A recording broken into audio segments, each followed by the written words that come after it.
client situation than the client believing that the attorney actually cares about them personally. For your initial consultation, call the law firm of Luxembourg, Garbett, Cowley & George at 724-658-8535 or online at lgkg.com. Luxembourg, Garbett, Cowley & George, keeping promises for over... You're listening to 99.3 FM, presented by St. Barnabas, in addition to 1230 WBVP Beaver Falls. The views and opinions expressed on WBVP and WMBA are those of the participants and host. They are not necessarily the viewpoint of WBVP and WMBA, its staff, management, and advertisers. Thank you for listening to WBVP and WMBA. It's now time for One Man's Opinion on Sports with Bryan Pasquale. The phone lines are open at 724-843-1888. and 724-774-1888. You can also watch live on the WBVP-WMBA Facebook page. Here is your host, Bryan Pasquale.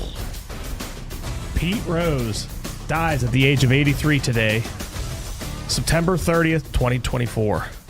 Most know Rose as the greatest baseball player to never get into the Hall of Fame, but let's look back at his wonderful career. In 1963, Rose won Rookie of the Year with the Cincinnati Reds.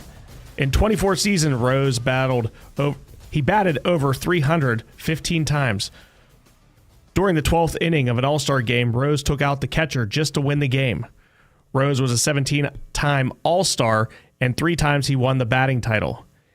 He won the 1973 National League MVP, and in 1975, Rose was named World Series MVP, batting .370 during the finals. Rose won 4 pennants and 2 World Series as a member of the Cincinnati Reds. Rose is also a member of the 3000 Club. In the 1978 season, he had a 44-game hit streak. Rose made the All-Star game at 5 different positions during his career: second base, right field, left field, third base, first base.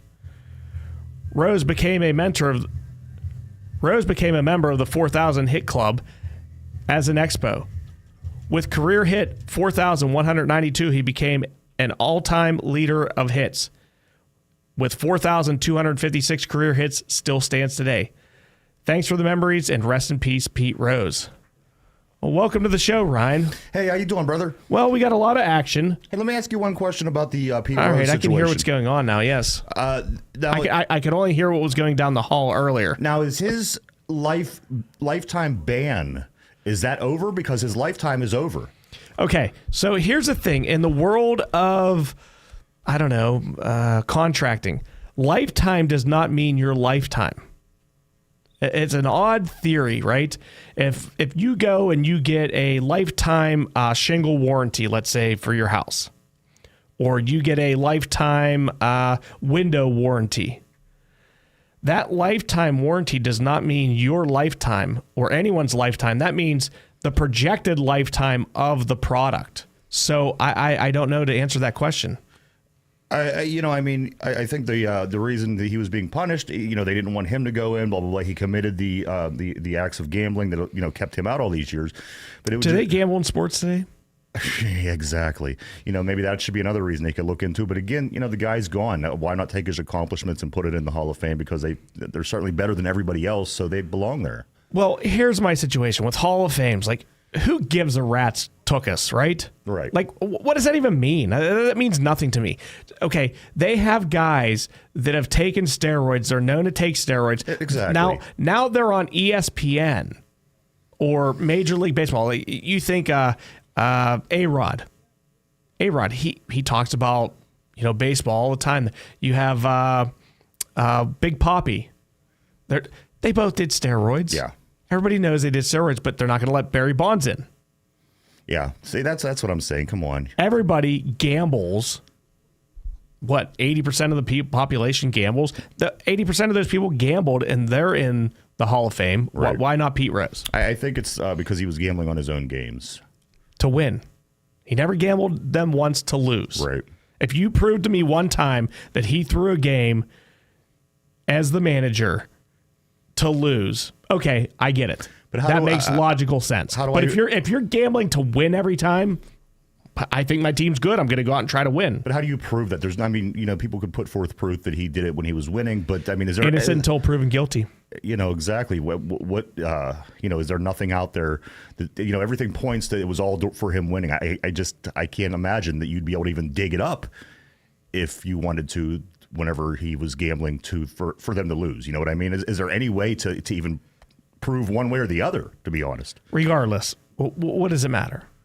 You're talking about him as a player from 63 to the mid-80s. Is who should be in the Hall of Fame, not the coach anyway. It's not the manager, Pete Rose. I think in 88, 85, he was a player manager. He was the last player manager of all time, that actually dressed up, which I find it ridiculous that somebody like Derek Shelton wears a uniform. Yeah. Dude, you wouldn't make my freaking 9-year-old team. Okay, what are you doing wearing a uniform? But Pete Rose was actually the last player manager that managed and got in games and got hits. Now, do you, when you're the player manager, I wonder, do you let yourself in? Do you say, hey, in a big hit situation, you're like, well, I have it today. Yeah. I'm going to get the big hit. Because I'm the guy that has over, more hits than anybody else. I'm going to put myself in. There's not even a close second. Right. Yeah. I don't know. I think that he should be in the Hall of Fame, especially for his playing career. His coaching career is something totally different. People go into the Hall of Fame for a player. They go in for coaching. And what did he do during that time of Why playing do these old people care so much? It would mess up that opportunity Why does Ron Cook and whoever these other morons, literally morons, decide this? Because they have nothing better to talk about. Right. Yeah. So Ron Cook and his alcoholic life down in Florida now, he can sit there and vote on it. Yeah. No offense to Ron, but that's, him times thousands. That's who's voting on this. These drunk idiot morons that think that that's, every sport is fundamentally paid for by gamblers now. Yeah. That's where all the money comes from. And now there's teams in Las Vegas. You have the Raiders. You're going to have the Athletics. I mean, you have the Knights. It's all gambling. It almost seems like that was the reason why they were keeping the pro sports out of Vegas all these years. That's why they weren't allowed to. And then somebody said something somewhere that you could do it. Yeah. Yeah. It's a shame. It's an absolute shame. Nobody swings the bat like he did today's game. It's all about this launch angle, garbage, strikeout. Yeah. Maybe you bat 250 and you hit. I mean, the guy batted, out of 24 seasons, he batted over 315 times. There's no two ways about it. He should be in the Hall of Fame as a player. Again, anything that he did as a coach, that's a whole separate thing. And I'm going to get into this because we're going to talk the Steelers the next segment.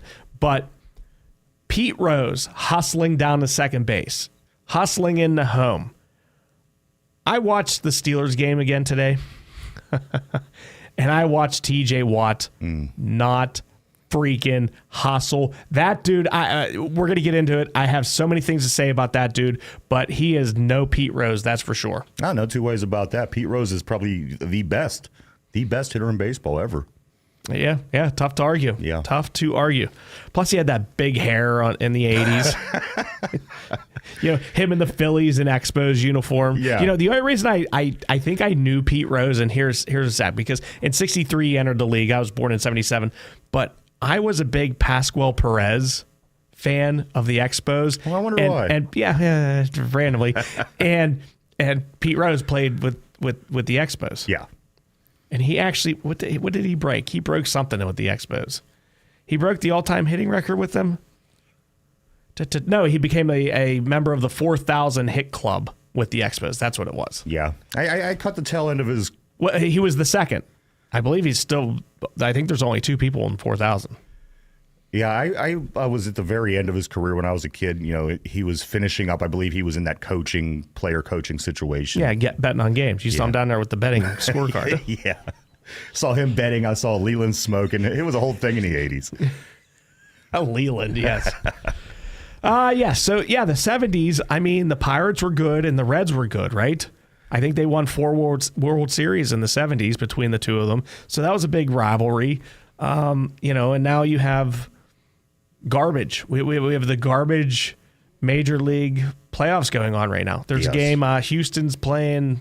Who the heck are they playing? Detroit. right now as we speak. All Yes. right, okay. Yeah. It was nothing in the second. Yeah, I mean, there's 85 teams make the playoffs now. It's like the WNBA where like everybody gets a participation trophy. Right. Next thing you know, Russell Wilson's going to get another non-participation trophy. I don't know. As long as exactly. Now, speaking of the WNBA, their numbers start to go down at all since Caitlin Clark's been eliminated? Have you? Nobody knows because nobody's watching Ryan. Yeah. Nobody cares. Literally nobody cares. And those women want raises and they think they deserve money. And all they've done is lost. How many seasons has it been? Was it 98? I think 30. I think it's been 30. No. 94 or 19? No, I thought it was 98. Google that. Yeah, let me Google that real quick. Yeah. So anyway, I'm thinking it's around like 26 seasons, maybe 27 seasons. So we're getting close to 30. But they've had to have lost, I want to say, somewhere between $350 million over those years. Does that sound right, Ryan? That sounds right to me. So what? Like what? How do you deserve a raise when you've lost $350 million over the course of less than 30 years? Still looking it up. I believe it was 98, Ryan. 1998. It was founded in 1996, right smack dab in the middle of what you. That's what I said. Saying. 98, you 94. Said you said 5 different years. You can't go by you. No, I said 98. You said 98, 96, 95. It was one of them years in the 90s. But anyway, it was 96. So we're close to 30 years. Yes. And they lost $10 million every year until this year, where they have number records and everybody's going, and they lost $50 million this year. Yeah. So the more turnout they have, the more they lose. What I've been noticing is they just keep filling the league up with what they already have and what isn't working and what hasn't been working for 28 years. They want to have an expansion. They want 4 more teams. Yeah. They already did this. They had 8 teams, I want to say, to start. And it took off and people watched and whatever happened. And then like 2 years later, they had 16 teams and then they all failed. So why are they doing this again? When you went from losing $10 million to losing $50 million, let's expand. Like, who's running this league? Is it the government? Because this sounds like government. We'll just print more money and then, raise taxes and vote in a bunch of commies. Is that what we're doing? You know what? Whenever I started watching back in the 90s, you watched because, again, it was basketball. We loved basketball.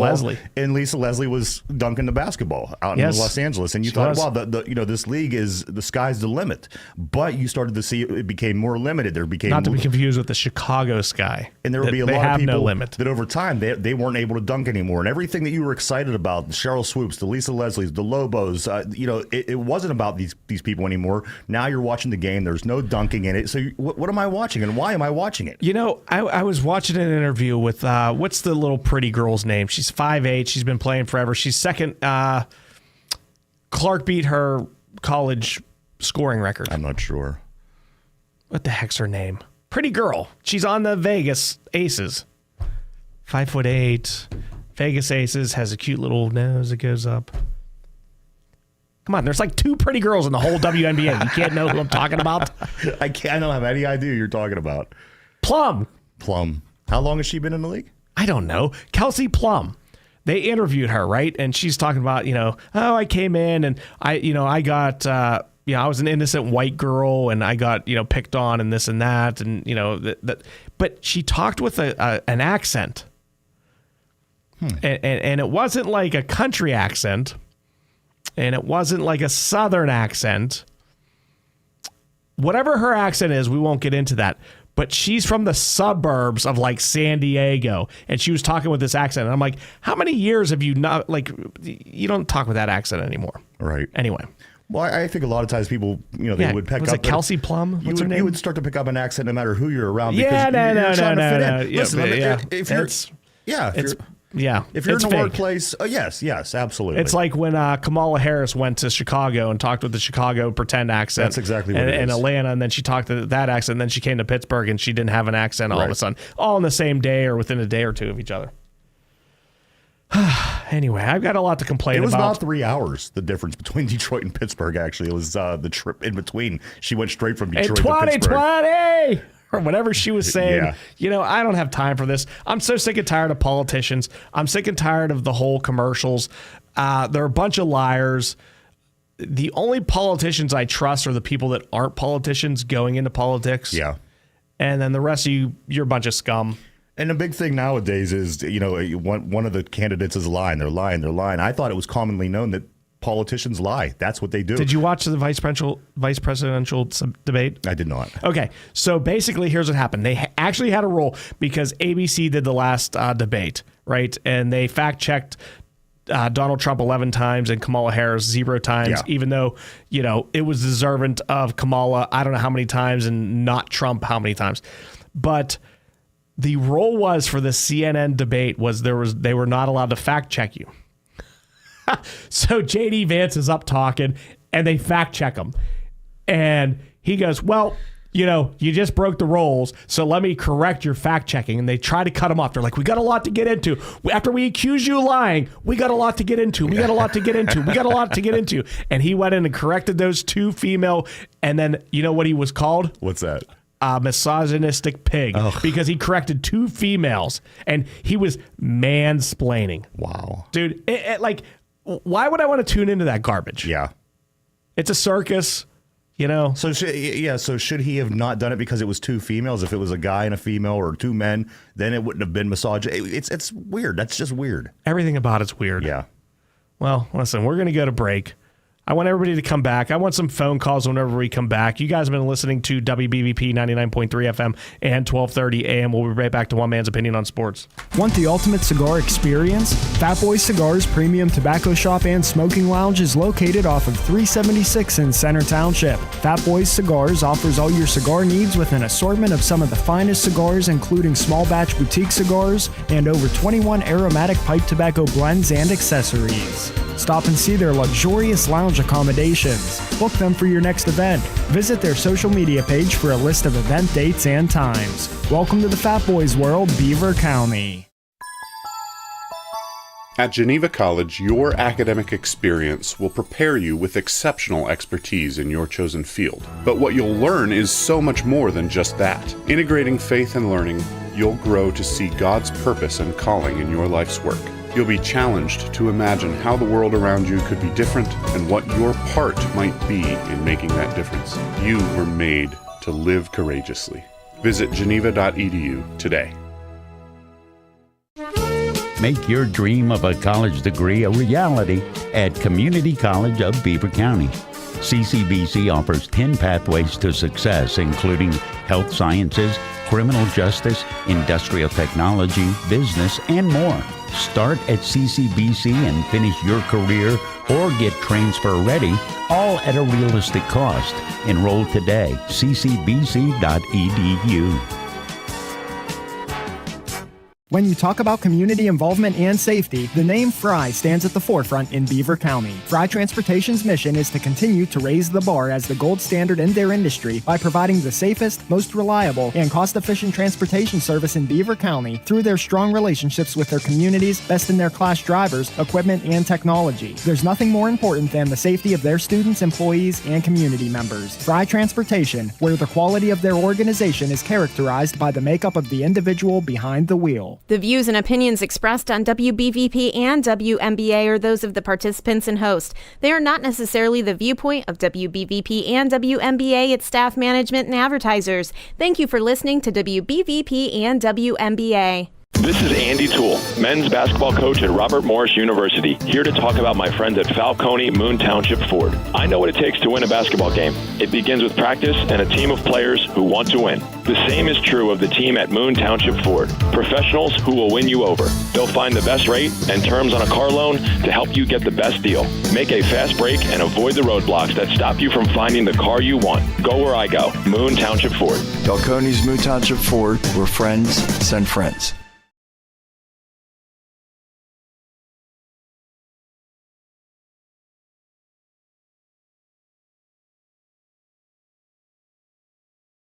You know, I've heard people refer to older veteran athletes as being all washed up. Well, quite frankly, that's a rather nice compliment if you ask me. This is the Aquaman of Beaver County, Jim Riggio from the Beaver Falls Municipal Authority. When you hear something like that, you have to consider the source of the water, that is. After all, getting washed up with Beaver Falls Municipal Authority water can't be a bad thing. That's because for over 80 years, we've made it possible for everyone to feel washed up, even if they are not star athletes. Click bfwater.net. The views and opinions expressed on WBVP and WMBA are those of the participants and host. They are not necessarily the viewpoint of WBVP and WMBA, its staff, management, and advertisers. Thank you for listening to WBVP and WMBA. Dikembe Mutombo, Basketball Hall of Famer and NBA Global Ambassador, dies at age 58.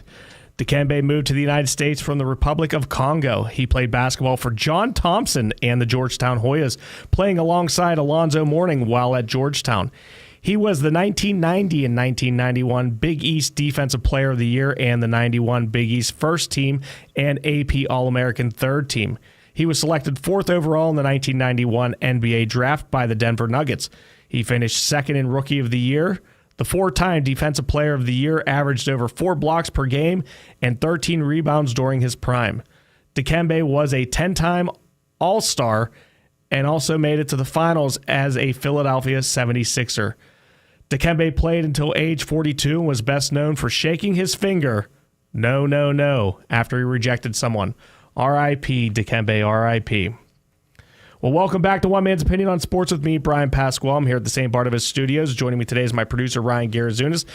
You can check him out alongside co-host Mike Mueller every Monday through Friday from 11 a.m. till noon on YouTube. Search Two Dumb Yinzers.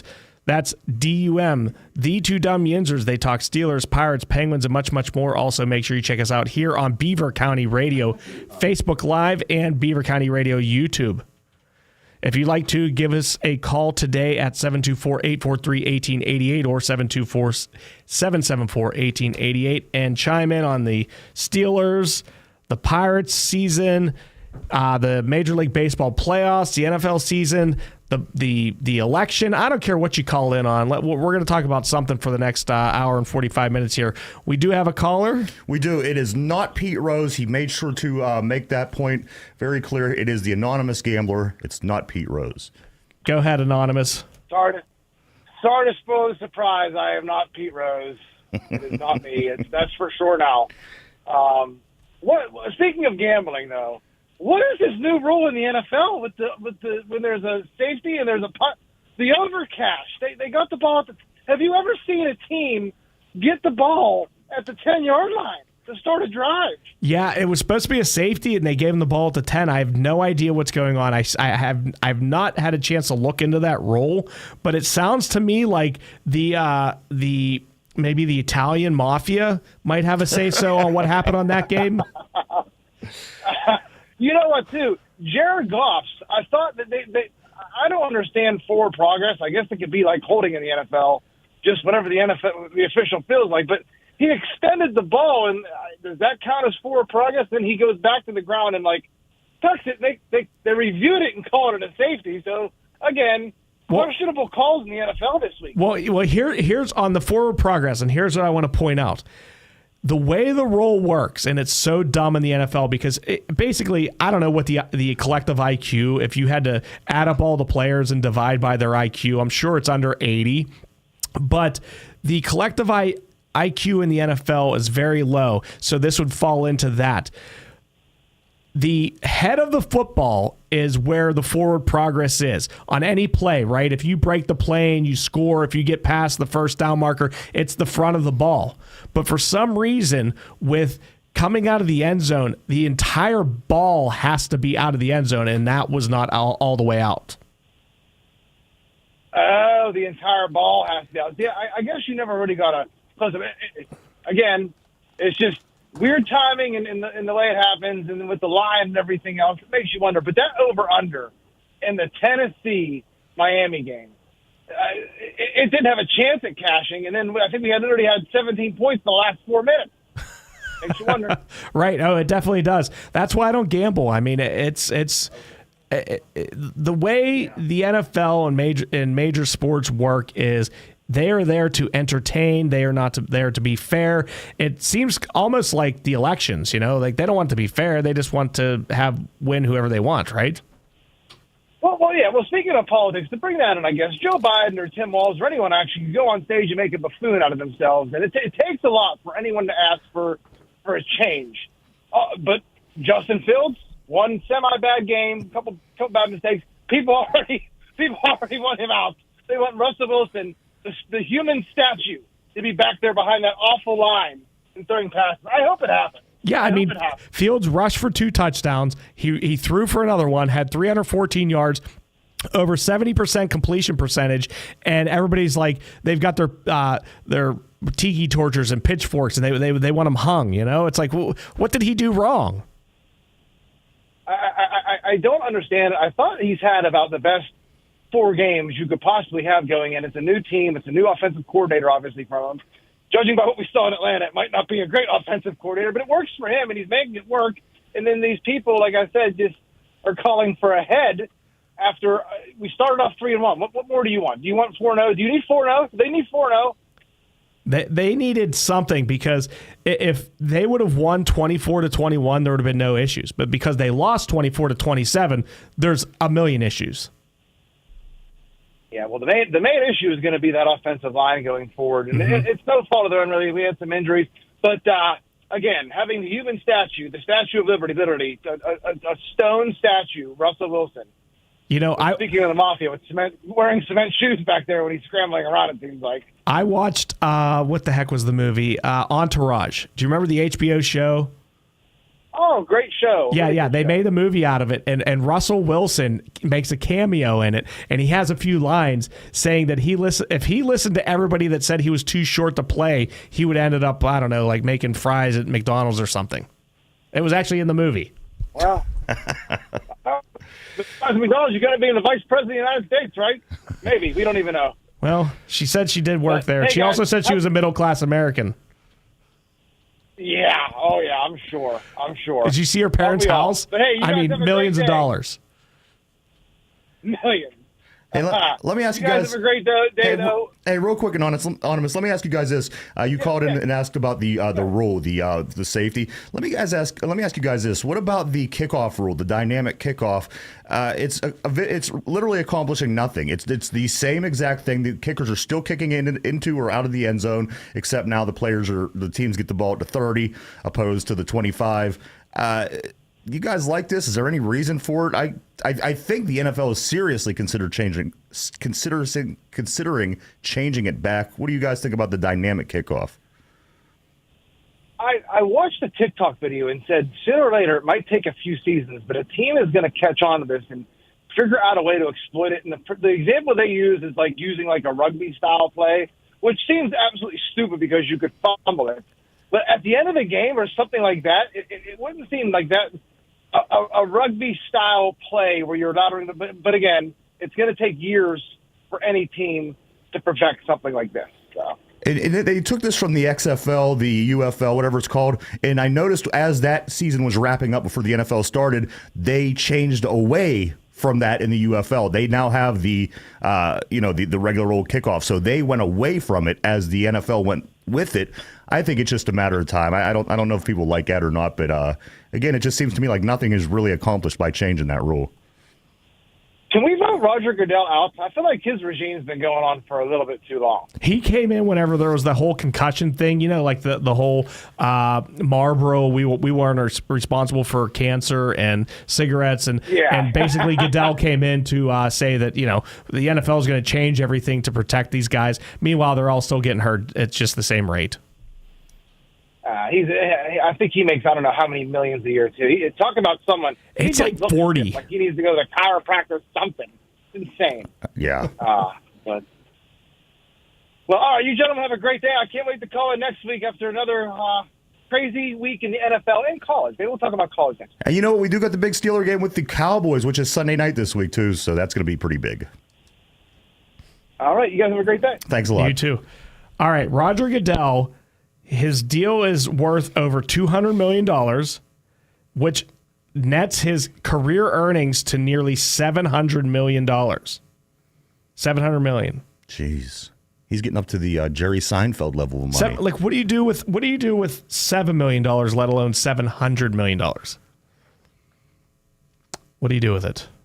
Does $700 million, does that bring more problems, or does that eliminate problems? According to Biggie, it mo money, mo problems. Right. Mo money, mo problems. He was buddies with Diddy, but I don't know about how deep that went. That might have been pre-Diddy. Maybe that was the problem. Diddy no-nos. That was the problems. They had more money and look at the problems. So we have a minute left here before we go to break, and then I want to get into the Steelers. You talked about the dynamic kickoff. Is that what it's called? The dynamic kickoff. Okay. Let me talk about the Patriot Act. Okay. So they brought in the Patriot Act. Okay.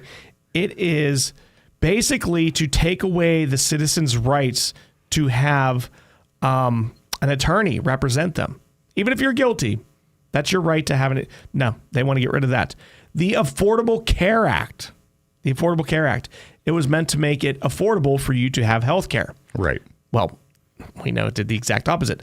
The dynamic kickoff is basically like the Patriot Act and the Affordable Care Act all bundled into one, where it actually produces the exact opposite results of its stated intent. It is not dynamic. It is trash. I like it. I like that explanation.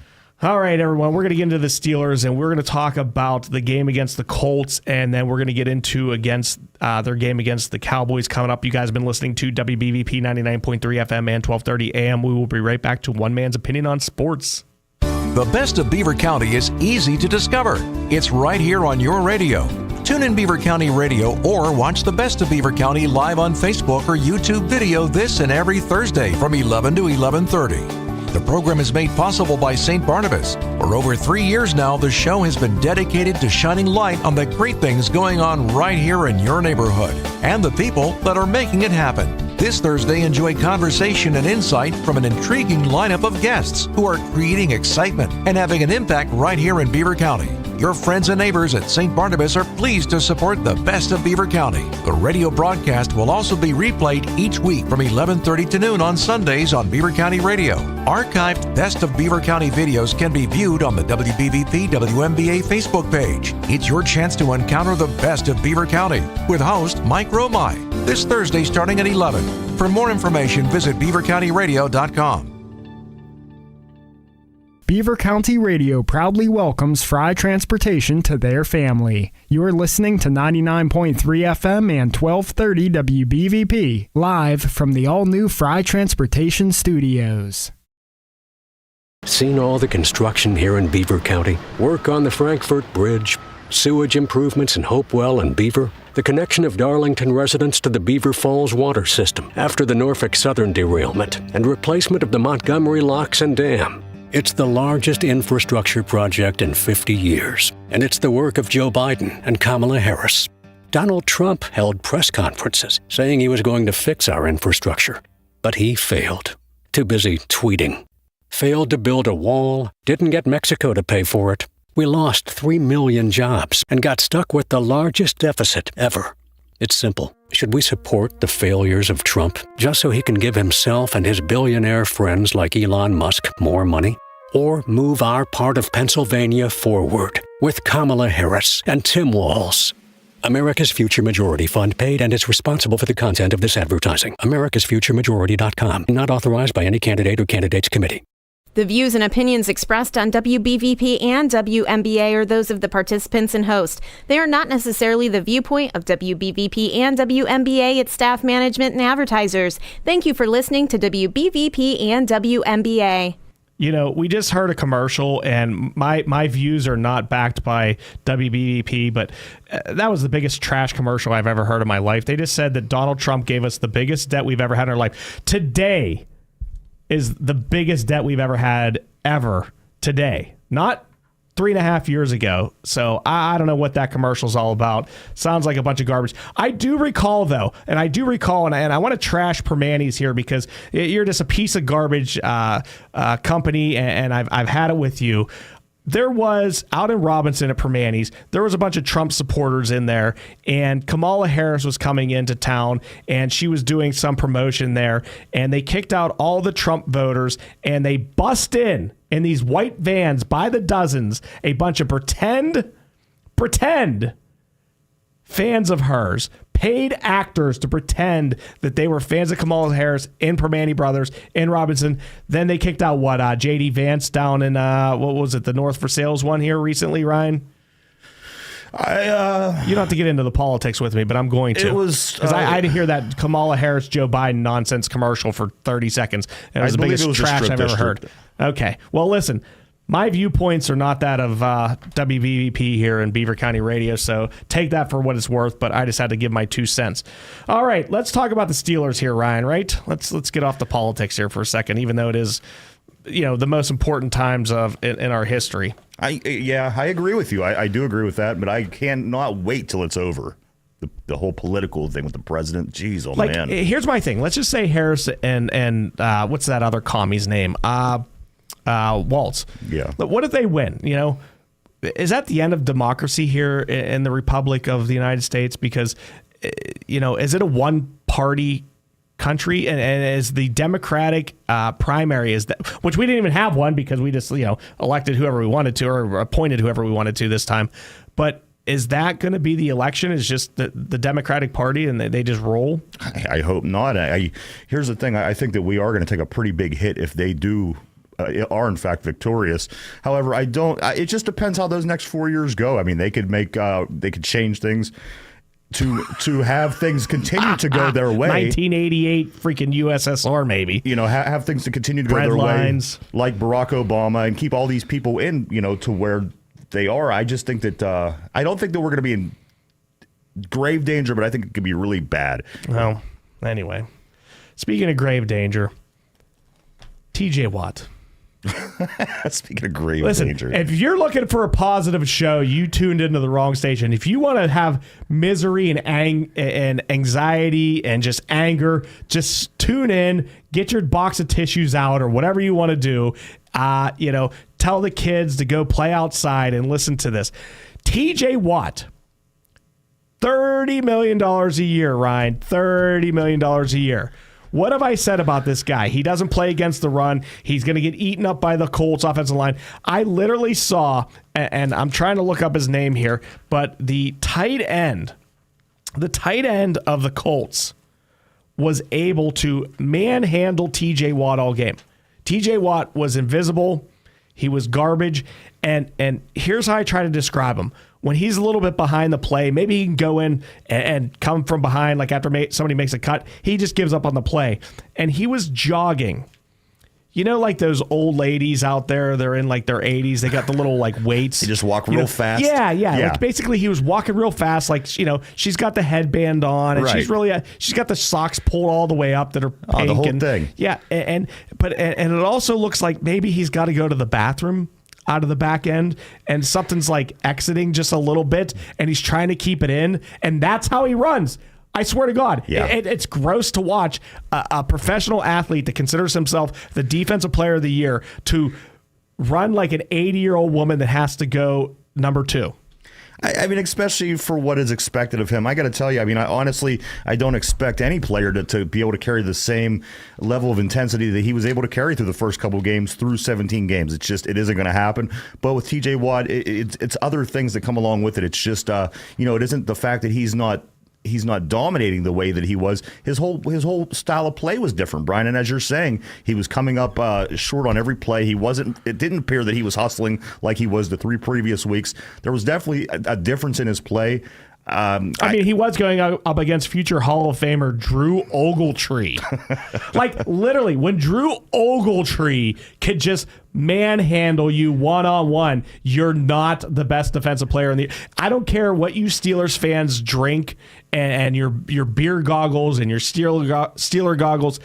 Drew Ogletree manhandled your boy. TJ Watt's too small to play the position he does. He should only be playing on passing downs. I think I said it. Ryan, didn't they the Colts rush for like 200 yards last year against us and just crushed us? Yeah, I said it's going to happen again. They're going to score 30, and if they would have hit that field goal they missed, it would have been 30. Yeah, no, it's true, and we gave him some gifts as well, though. I mean, we gave him 4th down turnover on downs inside of our 40-yard line. So, I mean, there were things. Why didn't Tomlin challenge that? You know what? I don't know what he's doing. There's just sometimes it leaves you scratching your head. Dear Mike Tomlin, Why do you not pay someone millions of dollars a year to be your challenge guru up in the booth, and he says challenge or don't challenge, and you follow what he says? Why do you consistently think that you looking up on the Jumbotron is somehow a good evaluation of the situation? You're terrible at it. Your record's like, what has he won, like two out of like his whole career? It's not good. Oh, he's an idiot. Yeah. Complete idiot. And then, well, okay, let's get into the game here. So let's break it down. So TJ Watt did nothing. What's your boy, Herbig? He's hurt, isn't he? He got injured, but he came back into the game at one point. I think it was an ankle, but he is going to be okay moving forward. Okay, well, he stinks against the run because they just ran it down that left side the entire time. So I don't want to hear about how bad Alex Highsmith is because Nick Herbig's terrible against the run. George Pickens. Let's just talk about George Pickens, right? Boys, he makes some nice catches. Has anybody ever in the history of George Pickens ever seen him make a catch and him not immediately go out of bounds? Like, why does he not score touchdowns when he catches the ball at the 3-yard line and can just lean into the end zone? He falls out of bounds. Well, the one time that he didn't run out of bounds, he fumbled the ball inside the 5-yard line. He was trying to go out of bounds, but they ripped it from him while he was trying. Well, did you see him? He was going away, yeah. And because his body was going out of bounds, they pulled the ball into bounds, right. And somehow the ball didn't just fall out of bounds like it should have. You know, if you did any sort of scientific mathematical research, the ball would have got out of bounds, 9 million times out of one, and it somehow miraculously went 5 yards inbounds. For the turnover there in, what was it, at the 3-yard line? Yeah. Why does he stink? He's so good. He catches these first downs, but he can't score a touchdown.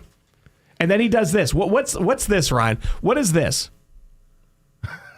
Why does he tilt? And I'm tilting my head from left to right.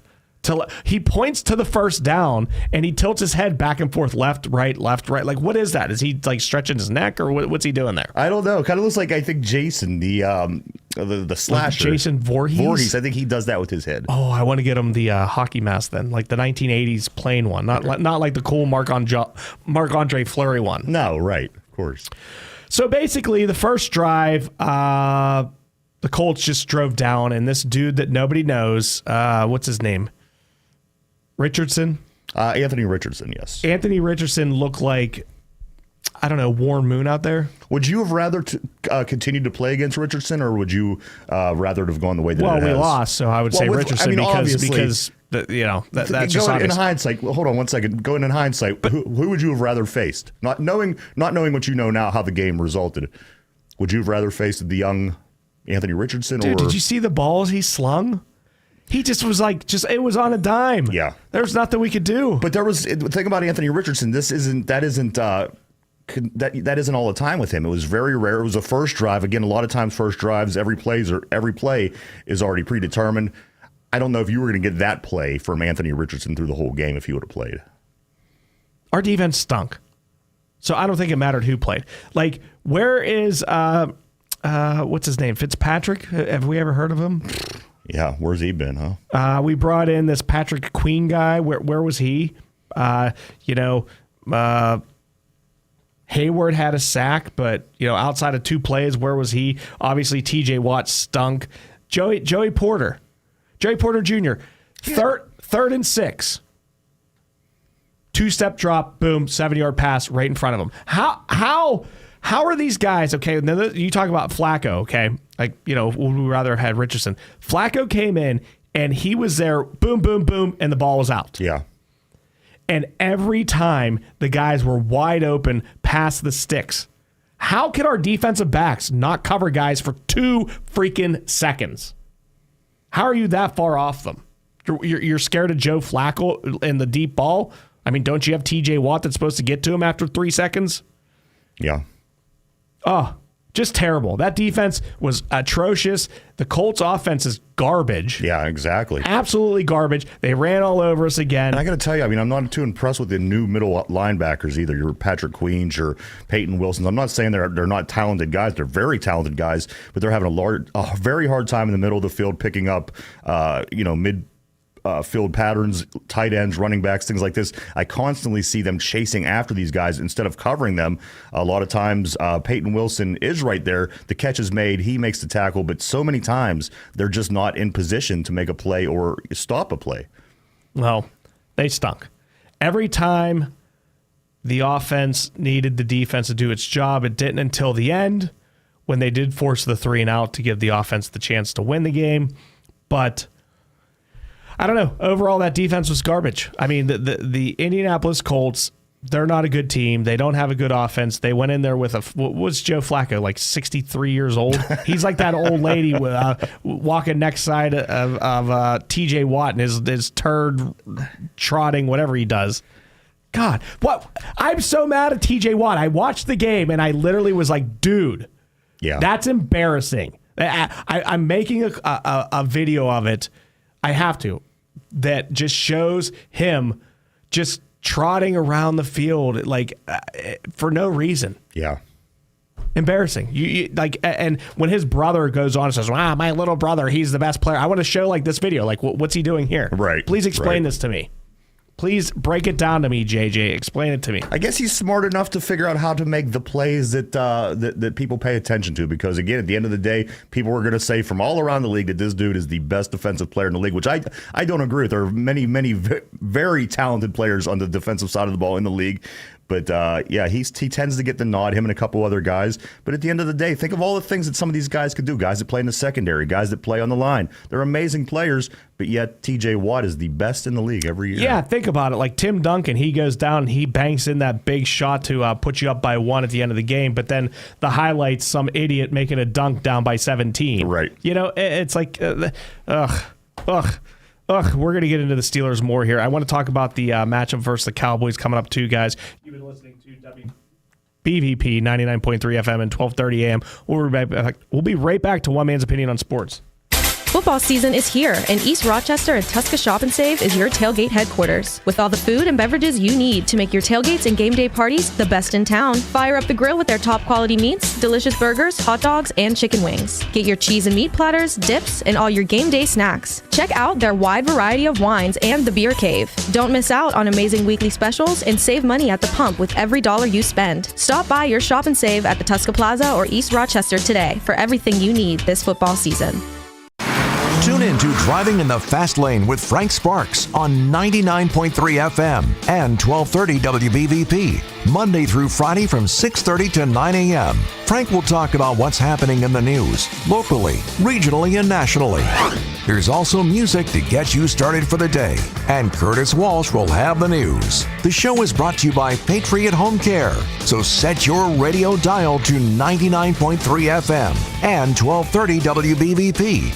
We're streamed live on BeaverCountyRadio.com, so you can listen every morning on Beaver County Radio. The best of Beaver County is easy to discover. It's right here on your radio. Tune in Beaver County Radio or watch the best of Beaver County live on Facebook or YouTube video this and every Thursday from 11 to 11:30. The program is made possible by St. Barnabas. For over 3 years now, the show has been dedicated to shining light on the great things going on right here in your neighborhood and the people that are making it happen. This Thursday, enjoy conversation and insight from an intriguing lineup of guests who are creating excitement and having an impact right here in Beaver County. Your friends and neighbors at St. Barnabas are pleased to support the best of Beaver County. The radio broadcast will also be replayed each week from 11:30 to noon on Sundays on Beaver County Radio. Archived Best of Beaver County videos can be viewed on the WBVP WMBA Facebook page. It's your chance to encounter the best of Beaver County with host Mike Romai this Thursday starting at 11. For more information, visit BeaverCountyRadio.com. The views and opinions expressed on WBVP and WMBA are those of the participants and host. They are not necessarily the viewpoint of WBVP and WMBA, its staff, management, and advertisers. Thank you for listening to WBVP and WMBA. Now back to One Man's Opinion with Bryan Pasquale.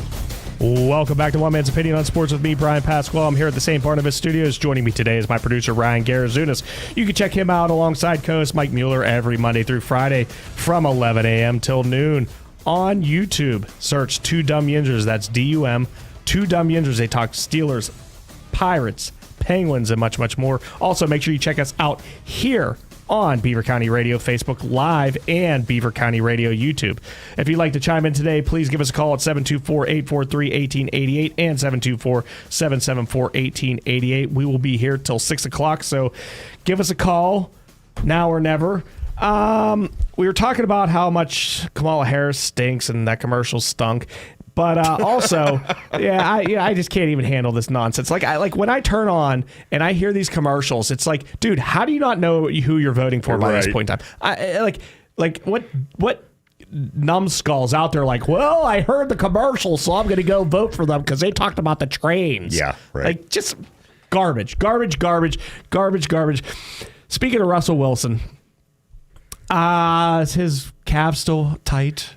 Come on, listen. How long can your calf be tight? He was good all the way up until preseason started, which was a 4-week period. It was 3 games, and then there was a week off. That's 1 month. Now we've been back to play. He played a preseason game, right? He played a little bit. Yeah, and a couple series. It got re-tight. So then the regular season starts. Now we're 4 games in. This is over 2 months. Do you think it's fake? No, I don't think it's fake. I just think that Bryan, how can it not be fake? Well, how can your calf... First off, if my calf's tight and I'm the quarterback, I'm playing every time. Yeah. I don't care. I don't doubt that he has an issue or whatever it is. He's starting to age, like we all are. But it's ridiculous. And if there's any talk of this guy possibly being the starter when he's feeling ready to play, that's ridiculous. This guy, what if he has to scramble? This guy, exactly. The guy that we have in there, he earned his spot. He earned that spot. Imagine our offensive line actually gives up some pressure and he has to scramble. My God. Not our offensive line. Let's go here. All right. So Russell Wilson today, limited practice. Just write him off. I don't care at this point. You're not even on the team as far as I care about. And then I saw these social media posts. Who's the rapper chick that's dating maybe Fields or somebody?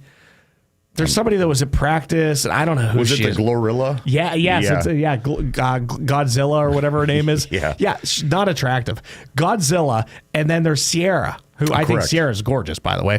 But they're there dancing and whatever, and I'm like, Godzilla and freaking Sierra? Right. Okay. All right. So Jaylen Warren did not practice today. What's his deal? Is he not our backup running back anymore? Yeah, I'm curious to see how tomorrow goes. If he doesn't practice tomorrow, there's a really good chance we won't see him on Sunday. Now you know who else didn't practice? Patterson. Cordell. What's his name? Cordarrelle Patterson. Cordarrelle. 2 L's. Patterson. Yes. He didn't practice either. So who's going to be our backup running back? Okay. Shampkin. Okay. He had 1 carry. Champlin. Now, he had 1 carry and more yards than Harris. Yeah.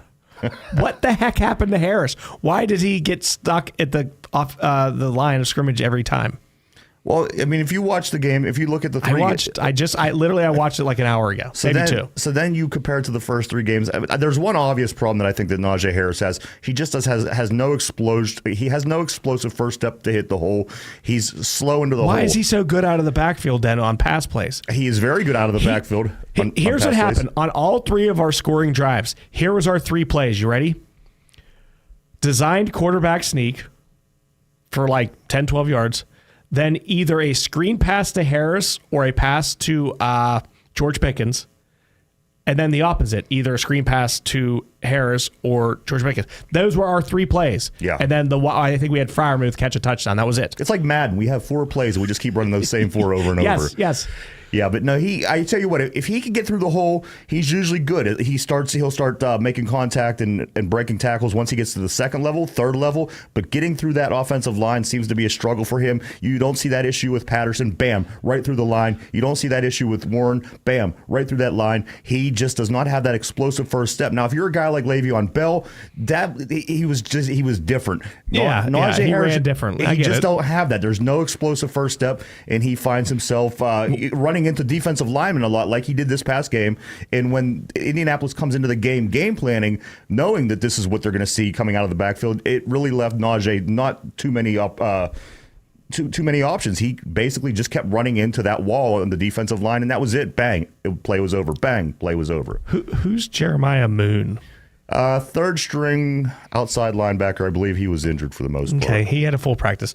Okay, Nick Herbig Alex Highsmith did not practice. Neither one of them practiced. What's going on with our once strong linebacking core where we had 3 solid outside linebackers and we had 3 solid inside linebackers, with a few of them being hurt and a few of them underperforming? I mean, what's going on to our linebacking core, Ryan? Yeah, I'm not real thrilled with what I'm seeing out of the linebacking core. I think the linebacking core is still going to be strong. I mean, Landon Roberts, Roberts is one of the. I think he's one of the solid. Best out of all of them. Absolutely, and you kind of mentioned he has before, his own radio show. Did you know that?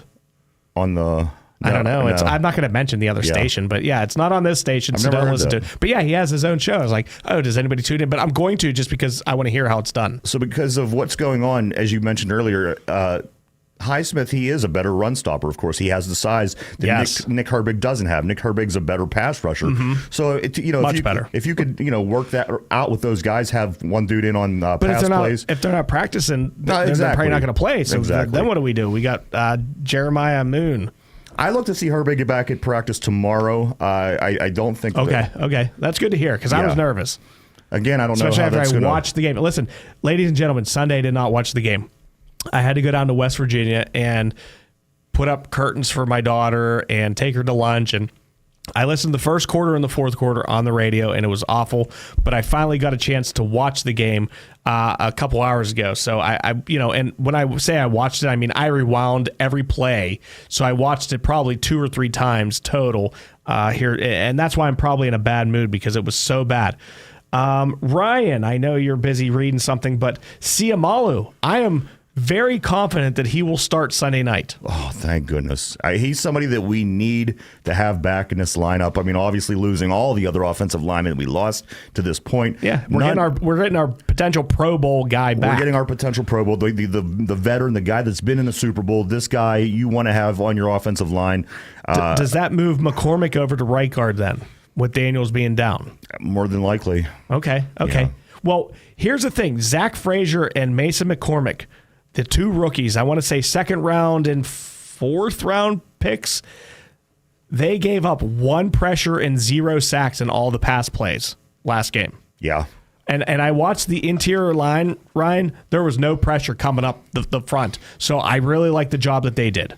The middle of the offensive line, I mean, all day long they were definitely tested. On the right, though. But the outsides, the tackles, they let up a lot of pressure. Something has to be handled there. But as you said, if Siamalu comes back and you could have Frazier, Siamalu, even a McCormick in that middle, it seems like they're going to hold up. Dallas is going to be a challenge, guys. This is a team that's, they're pretty good. I don't think they're great. They've shown us so far this season they could lose to teams that aren't that good. But I think this is going to be a real challenge for the Steelers. We have people out. They have people out. But it's generally, this is what we are against. That is what they are. And we're going to see how it ends up. All right. Then Mike Hole. Is that really how you say his name? Michael Pruitt. Michael, like Michael, but Mike Hole. Yes. Pruitt. He didn't practice. We talked about Patterson didn't practice. Keanu Benton had limited practice. Did he get hurt? I don't recall seeing that. Yes, he did. He did get hurt. What is it? Is it a groin? I can't recall what it was, but at one point I do remember Benton did get hurt. Okay. We have a few minutes left, and there's a particular player that I want to talk about specifically, Ryan. Not only during the whistles is he playing terribly, but after the whistle, he seems to want to go and have extracurricular activities, that being one Broderick Jones. What is his mental problem? Why do teammates have to go grab him versus starting a fight after the plays multiple times a quarter? You know what? That's such a thing. Listen, you want your guys to stick up for your other guys. No 2 ways about it. Yeah, but somebody hits Crosby, you want somebody to go and stand up for him. It's a little excessive with Broderick Jones. There's no 2 ways about it. It seems like after every play, he's in somebody's face. He's trying. It's going to come to lead to penalties, of course. Come on, Coach. Did he stick up for the kids that got bullied in high school? Maybe that's just like he feels like he has to be the big brother of everyone. Who knows? Is he the biggest guy on the team? Is that I'm assuming he might be one of them. Yeah, he appears to be. My question is this. Let me ask you, Brian. Now, through 3 games and 3 quarters, this team scored 3 touchdowns. The Pittsburgh Steelers, they scored 3 touchdowns in three games and 3 quarters, and then they managed to score 3 touchdowns in 1 quarter of the very last game, quarter that we played against the Colts. This happens a lot. You see a lot of teams in the fourth quarter, they're able to move the ball at will. Mm-hmm. people sometimes say, well, why don't they just play like this the rest of the way through the game? Why don't they run a 2-minute offense? Why don't they? What is the reason we don't do that? Okay, because the defense changes their game plan. Okay, when you're up multiple scores, you start playing more conservative. Now, with that being said, on the very last touchdown that we scored, we were only down 7 points or whatever. So why was it still easy to slice and dice through the defense at that point? I obviously understand the first couple scores, the defense does get a little lax, but as it gets tighter, we were still able to move the ball at will. Well, we kept doing that. It was either 1st and 10 or 2nd and 10. We would do the quarterback draw play. We ran that 4 times. Ryan, I watched the game 2 hours ago, so this is fresh in my mind. We ran that darn play effectively for at least 10 to 12 yards 4 times that game. All right, now we got the ball in good field position right after the first, because you were at the 20, the 30. Now you're up close to half midfield. Then you throw a halfback pass to Najee Harris after everybody's covered. It wasn't an intentional screen to him. It was a check down. And the defense, the safeties were deep. Everybody was he was wide open. He could just run it for 20, 30 yards. So it had to be the defense because Najee Harris was open, let's say 5, 10 yards down the field, just sitting there in a pocket. Nothing's deep. Fields dumps it off. Harris takes off and makes it, a big play. So is it basically because we just don't have a wide enough offense of things that we could do? Because teams are usually able to say we're pretty predictable. Let's face it. With the quarterback situation that we've had for the past 3 or 4 seasons, we're pretty predictable. So when the defense knows that it's probably not going to go downfield, it's a lot easier for them to pick up the Najees out of the backfield, stop the running game. And you think that's what it is? Our offense just isn't productive enough to spread the defense to create other opportunities for the offense. Here's what I'm going to do. On the other half of the break, I'm going to tell you what we need to do coming out the first series versus the Cowboys. You guys have been listening to WBVP 99.3 FM and 1230 AM. We'll be right back to One Man's Opinion on Sports. Looking for a fall activity for your children? Pass and score your way into the Beaver County YMCA's Youth Soccer League.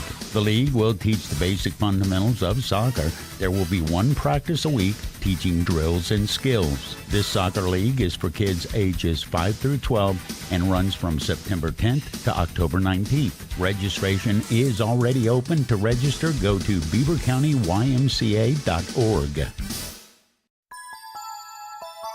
At Geneva College, your academic experience will prepare you with exceptional expertise in your chosen field. But what you'll learn is so much more than just that. Integrating faith and learning, you'll grow to see God's purpose and calling in your life's work. You'll be challenged to imagine how the world around you could be different and what your part might be in making that difference. You were made to live courageously. Visit geneva.edu today.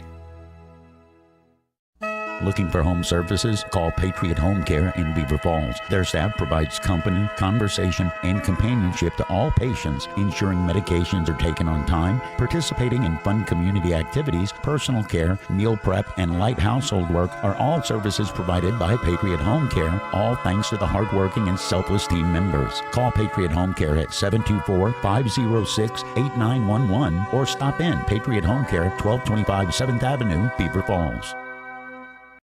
This is Mitch Carver from Carver Construction. Playing a great football game takes teamwork, great leaders, and great individuals. As a former high school football coach myself, I know what it takes to win. I apply these same qualities to Carver Construction in New Brighton. Satisfying customers isn't anything new at Carver. We've been doing it since 1982 for both residential and commercial renovations. I'm behind every job we do, so I can guarantee you that every time you deal with us, you win. Call us or visit us at our website at carverconstructionpa.com.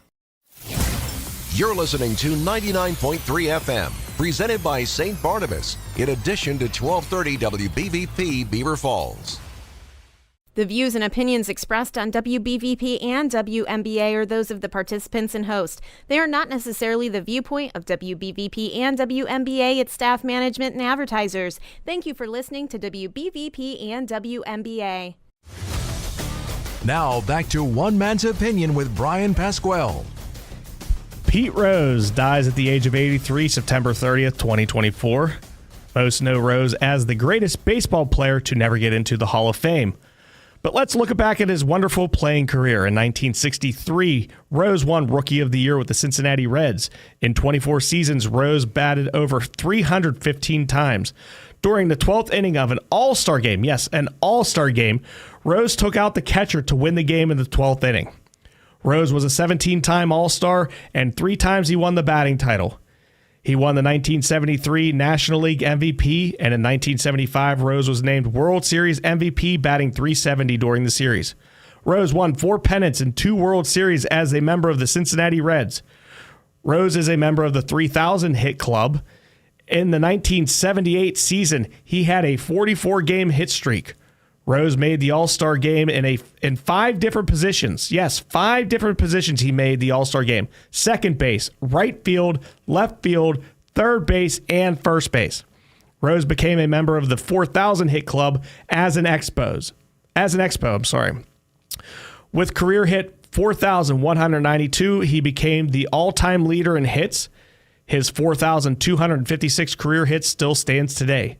Thank you for the memories, and rest in peace, Pete Rose. Ryan, before the break, I said I was going to tell you what the Steelers need to do in their first series. Why can't they come out? Okay, now here's what I'm envisioning.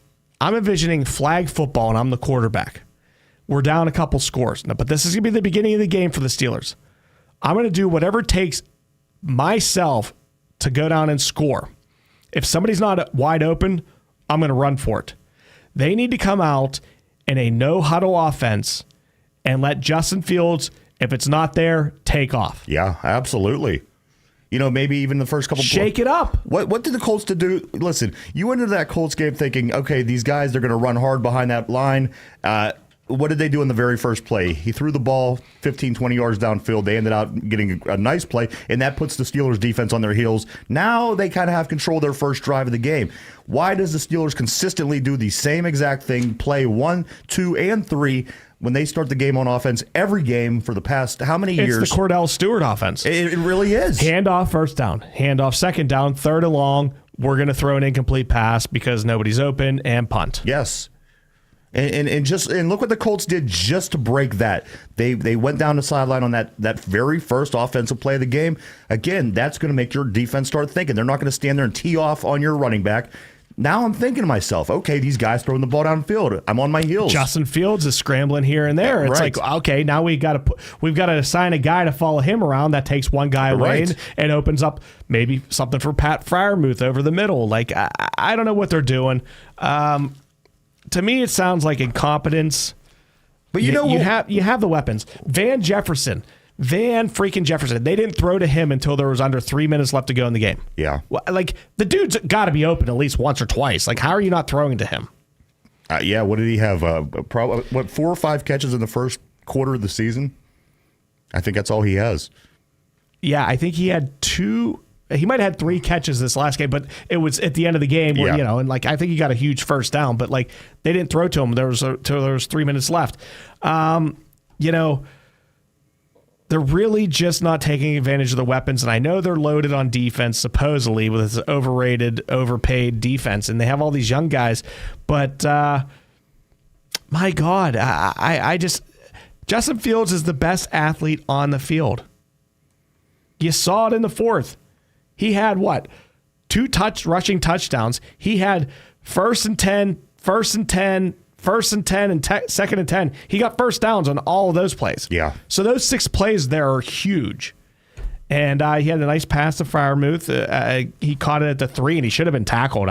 He just willed that in. Yeah. But I think they need to go to a, hey Justin, if it's not there, get some yards, and here's our best 10 plays. Run these 10 plays, and if we get 10 plays and we didn't score yet, run play 1 again over again. You know what's just practice those 10 plays all week. It's difficult to have a guy like Justin Fields. What I mean by that is you don't want the guy to run too much, but on the other hand, you don't want him to not run enough. It's always something with these athletic quarterbacks where you either have to tell him to calm down, quit running the ball, you're going to get hurt. or it's going to be the total opposite as what we're seeing right now. It just kind of seems like he's hesitant to run the ball. They want him to pass. You got to find that gray area, that happy medium, because having a guy like this certainly plays to your advantage, but you got to find that the right spot, the sweet spot for a guy like him. Yeah, he had 300 some yards. I'm looking at it here. Pickens targeted 11 times, 7 catches for 113 yards. Of course, not a touchdown because he has to run out of bounds like a moron or fumble it at the 3. Freiermuth, 7 targets, 5 catches for 57 yards and that nice touchdown. Harris, 6 targets, only 3 catches. I don't know how he missed them 3 times. Maybe they were just throwaways, when Harris was covered and he just threw it out of bounds or something for 54 yards. Darnell Washington had 2 catches for 31 yards. Those were nice catches. Both of them were beautiful, yes. Yes. Both key. Van Jefferson was targeted 3 times, 2 catches for 21 yards. I know the second one was a first down. Then you had Patterson, 2 catches for 19 yards. And Austin, he only had the 1 catch for 17 yards. Oh, here's the play I want to talk about. All right. So the Steelers are down 17-3. Here comes the punt. Calvin Austin catches it at his own 40. He's at the 45. He's at the 50. He's at their 45. He's at their 40. He's at their 35. He's down at the 33-yard line. 1st and 10, 33-yard line on the opponents. And we get no yards on first down, 0 yards on second down. And then I don't understand the play because they're blitzing somebody off the corner, off the right side. And I don't know how this isn't a false start, but during the hike, Broderick Jones, and if you're watching on the webcam, he's pointing to the guy that's blitzing. He's physically moving. How's that not a false start, first off? He's pointing to the guy blitzing as if somebody needs to pick him up. I would assume one of the halfbacks. Nobody was there. Justin Fields turns around and runs to our own 48. Yeah. What the freak? How do you just kick it on first down and get the field goal? Like, what the freak was that series? Yeah. Let me put it to you this way. How is that not a false start, Ryan? I want to say this, Brian. Are you allowed to point and move? To a degree. Listen. He moved. He pointed. Yeah. He was pointing. He didn't, flinch. He pointed. I got to tell you, the whole team did not look prepared for this game, Brian. And there was a lot of little mistakes that happened through the course of the game. It just this team did not seem prepared, which is crazy to me because, again, you're a millionaire making a lot of money being a football player. All week long, you're at practice, you're game planning, you're putting the strategy together. How you could show up looking not prepared on Sunday, it's beyond me. I don't know. I don't understand how this happens, but there was a lot of times during that game where they just did not look prepared, Brian.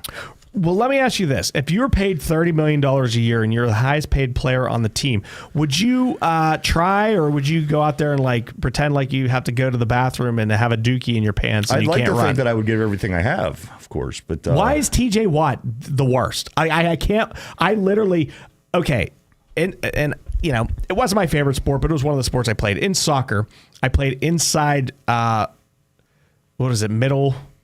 Whatever I was, I don't know. What halfback? Yes, they have the fullbacks, the halfbacks, and then the strikers. So I was in charge of offense and defense, and alongside me was also the other inside halfback, and he never got back, and he never hustled, but he was like the guy that would score the winning goal for our team. He always got all the praise. He was our best player by far.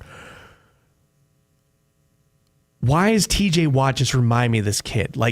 Doesn't do anything all game. I won every 50-50 ball. I got our team the ball, and I did all the little things, and then he goes out and puts a header in and scores the game. TJ Watt, legit, dude, if you're listening or anybody that is part of his organization's listening, I'm calling him out. You need to do more. You need to hustle on run plays. When the ball's 5 yards from you and they're running away from you, chase them down. Don't stop running. Stop. Oh, he's so terrible. And you know what? I didn't see this in the first 3 games, Brian. And I specifically watched because I know that you obviously, always take the stance with TJ Watt. So I watched it. He was pathetic. I didn't think the first, second, or third game he looked bad at all. I thought he was hustling. I thought he was moving across that line to get the run to the other side. A lot of things that were happening in the first 3 games opposed to what happened in Game 4. Why is that? What's the difference? Why is he looked great 1, 2, and 3? It's like Patrick Mahomes going out and been throwing like 0 for 25. Like that's basically the performance you got. Imagine your quarterback goes out. He throws the ball 25 times and is incomplete all 25 times. That's the performance you got out of TJ Watt, and you paid him $2.2 million to give that performance for that game. Unfortunately, you're right. And Fitzpatrick, Minka, where the heck are you? Like, is he playing? He had 6 tackles, I guess, but so did who was the other guy with the other safety? Deshaun Elliott. He had 8 tackles. So we had 14 tackles between our safeties rather than our linebackers. Most teams inside linebackers get the tackles because they're up by like the line of scrimmage. No, our safeties are getting the tackles because it's after the first down. Yeah, and then to mention these inside linebackers again, I kind of disappointed in them. I expected a lot more out of Patrick Queen to this point. I haven't seen anything that makes me thrilled that we have Patrick Queen. I'm happy that he's here, but then again, the rookie. Wilson, he's even having some issues on the inside there. So I'd like to see more of Landon Roberts, where, again, I was seeing everybody but Roberts through the course of the game. What was that about? They're not good against the run.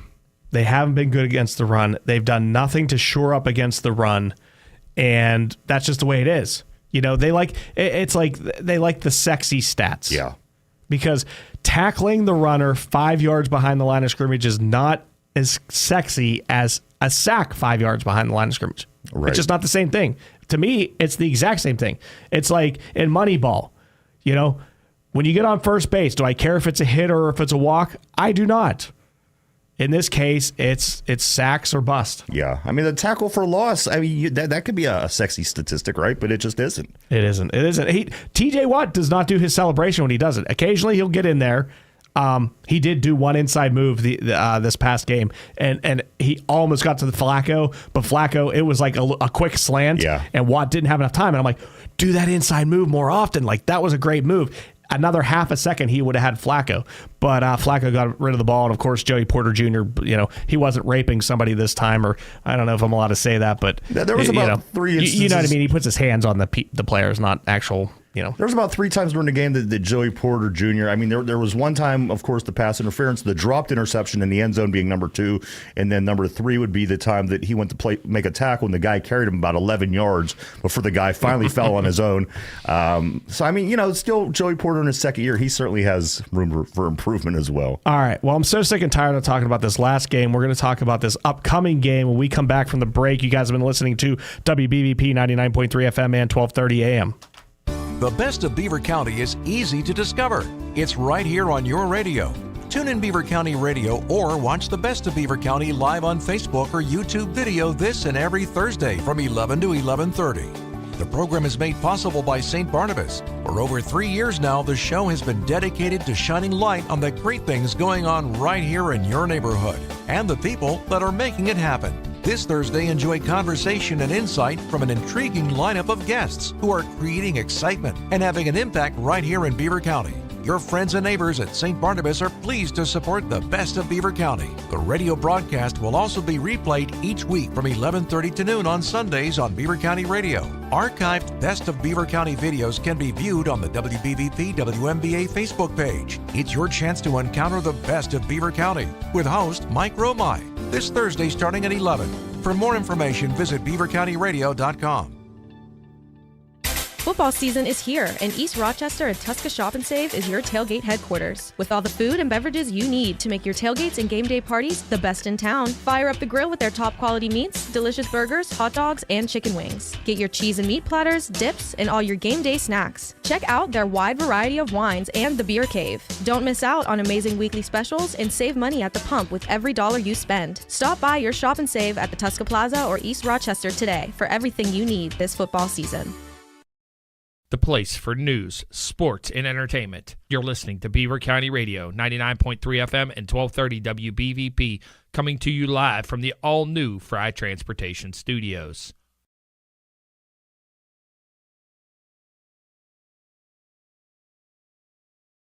The views and opinions expressed on WBVP and WMBA are those of the participants and host. They are not necessarily the viewpoint of WBVP and WMBA, its staff, management, and advertisers. Thank you for listening to WBVP and WMBA. Now back to One Man's Opinion with Bryan Pasquale.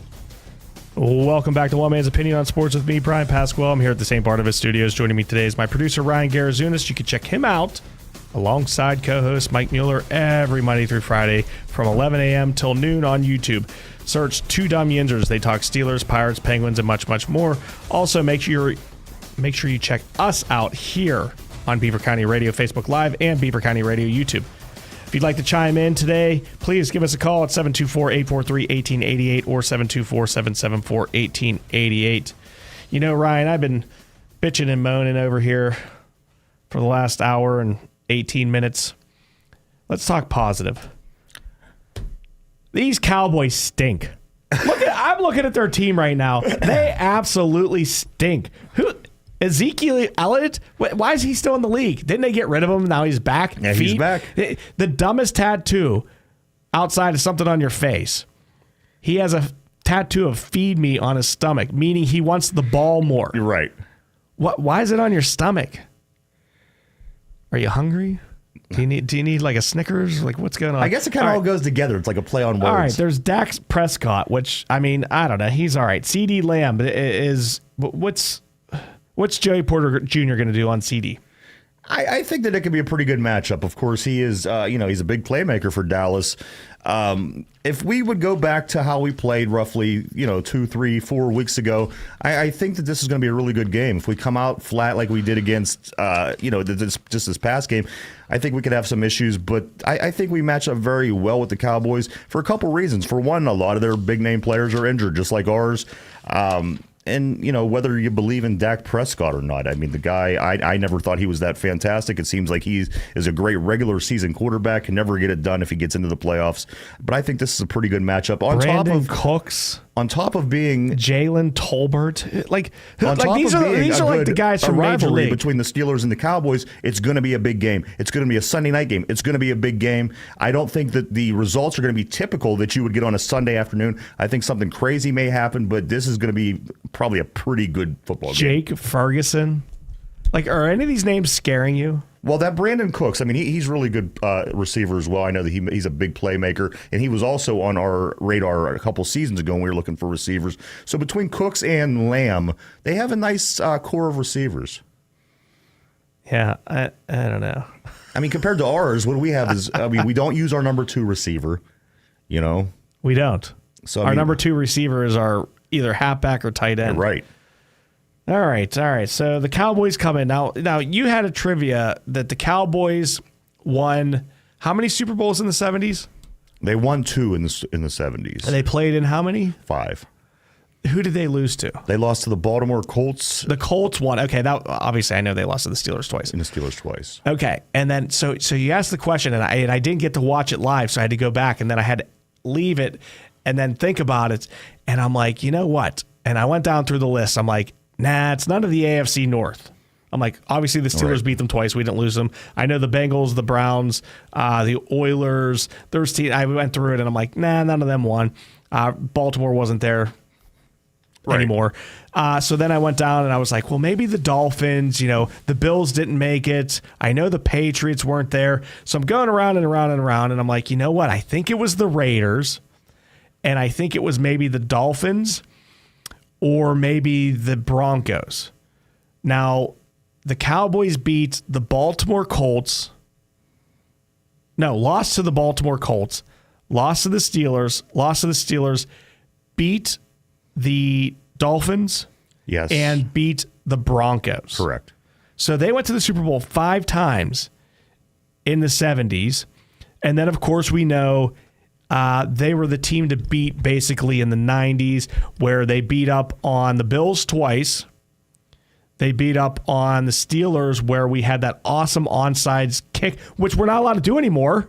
You can't do the Bill Cowher come out of halftime onside kick and just, then throw 2 touchdown passes to the defensive back. Yep. But, you can't do that. Now, so that was their 3 Yes, they've been to a total so that's of 8. eight. So they've been to the Super Bowl 8 times, and they have 5 wins. Have they won any playoff games recently? No. Tony Romo, I know before he was the quarterback, I can't remember who the quarterback was, but he had a bad hold, and they missed like an extra point or something to tie it or whatever, and they didn't win that playoff game. But it's got to be 20-some years, right?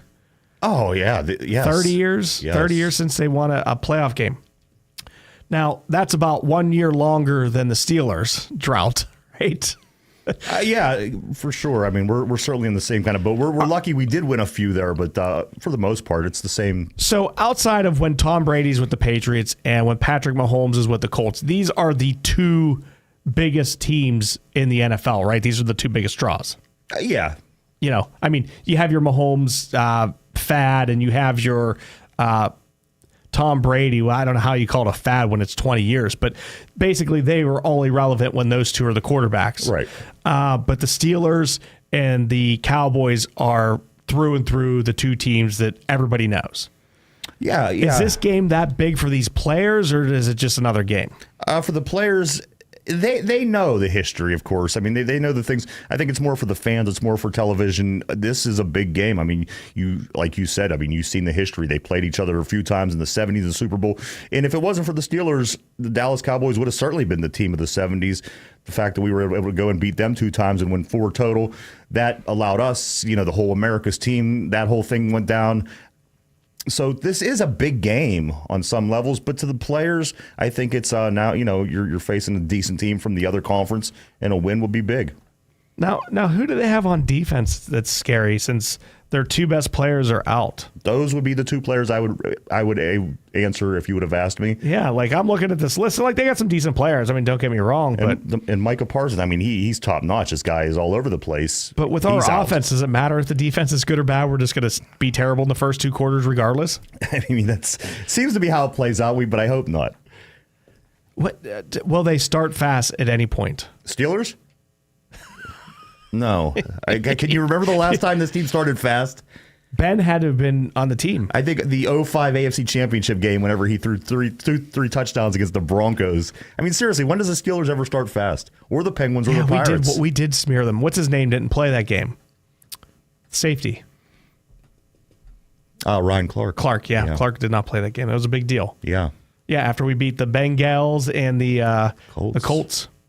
Polamalu had the interception that they called not an interception for I have no idea what reason. Yeah.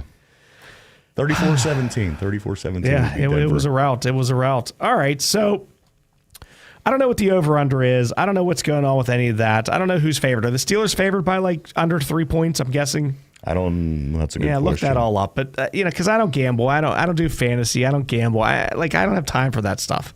But I think the Steelers should be favored in this game. It's going to come down to a field goal. Who's their kicker? They have a good kicker? Who, Dallas? Aubrey. Brandon Aubrey. He just did kick a 65-yard field goal. Oh, speaking of which, why on our first drive did the Steelers not kick a field goal? And we punted from the 42? It would have been a 8-yarder? We kicked a 50-yarder before the half, Ryan, just in this last game. And it went through the uprights, right down the middle, and went into the netting, which is 15 yards behind the post. But we didn't kick the original field goal. Way to go, Tomlin. Mike Tomlin, you're bad. You're not a good coach. You need to hear that too. You and TJ Watt need to go look in the mirror this week and say, you know what, Bryan Pasquale, from One Man's Opinion, said we stink and we need to get our act together.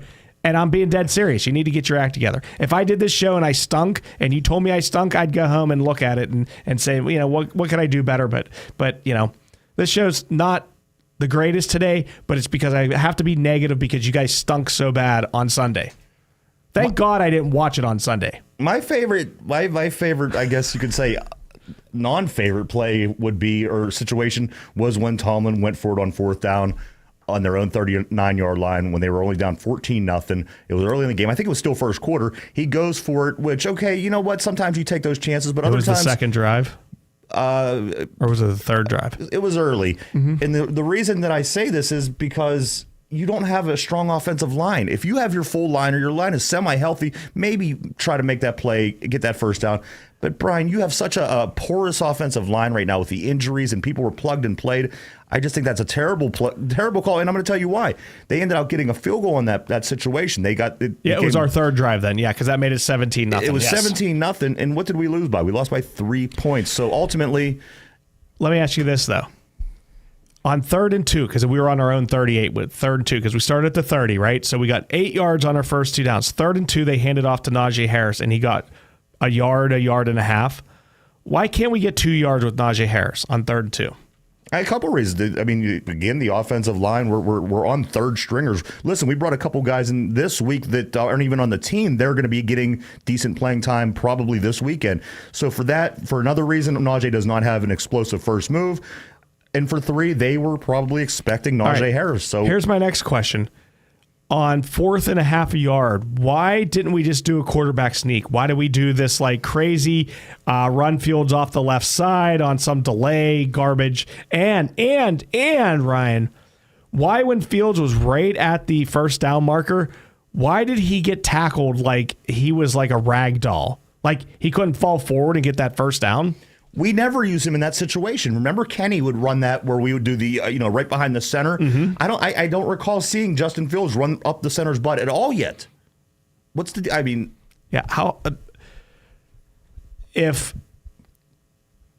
name?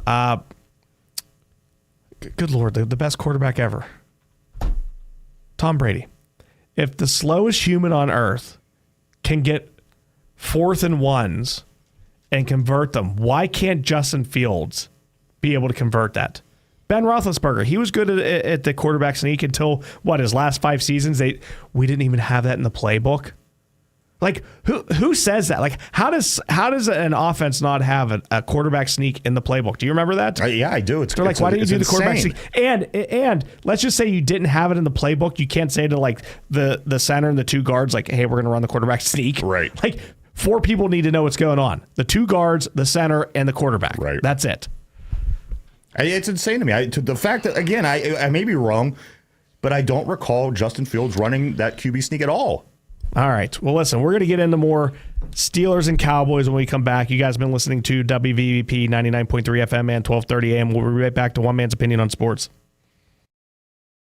Coach at Robert Morris University, here to talk about my friends at Falcone Moon Township Ford. I know what it takes to win a basketball game. It begins with practice and a team of players who want to win. The same is true of the team at Moon Township Ford. Professionals who will win you over. They'll find the best rate and terms on a car loan to help you get the best deal. Make a fast break and avoid the roadblocks that stop you from finding the car you want. Go where I go. Moon Township Ford. Falcone's Moon Township Ford, where friends send friends. What's up, folks? This is Maurice Trent, and I'm a Blackhawk Cougar. Well, it's true that when it's game time, we might be on different sides. It's the other team that we were all a part of that will make a real difference once the season's over. If you're an employer, what do you look for in a prospective new hire? A proven track record is usually the #1 trait. For 46 years now, the Beaver County Career and Technology Center has been creating the workforce that has shaped Western Pennsylvania industry and service sector enterprises. It's the program with proven experience that employers know they can count on when they need to fill their workforce. Enroll your child or grandchild at the known quantity among educators and business leaders alike for 4 decades. The Beaver County Career and Technology Center. Signing up through your local public school is easy and can give your student the ability, in many cases, to make more money in certain fields than college graduates. Free career training at Beaver County Career and Technology Center is the perfect choice. Visit bcctc.org. Can you afford to put off repairs or replacement of your roof? This is Diane Ireland of Ireland Contracting. With interest rates going up, take advantage of our 12 months same as cash or financing up to 10 years. Add that skylight, change the siding, or update the windows. My husband Gary and I are so confident of our expert craftsmanship that we put the family name on our business. Call 1-800-NEW-ROOF or visit IrelandContracting.com. Ireland Contracting, we got you covered.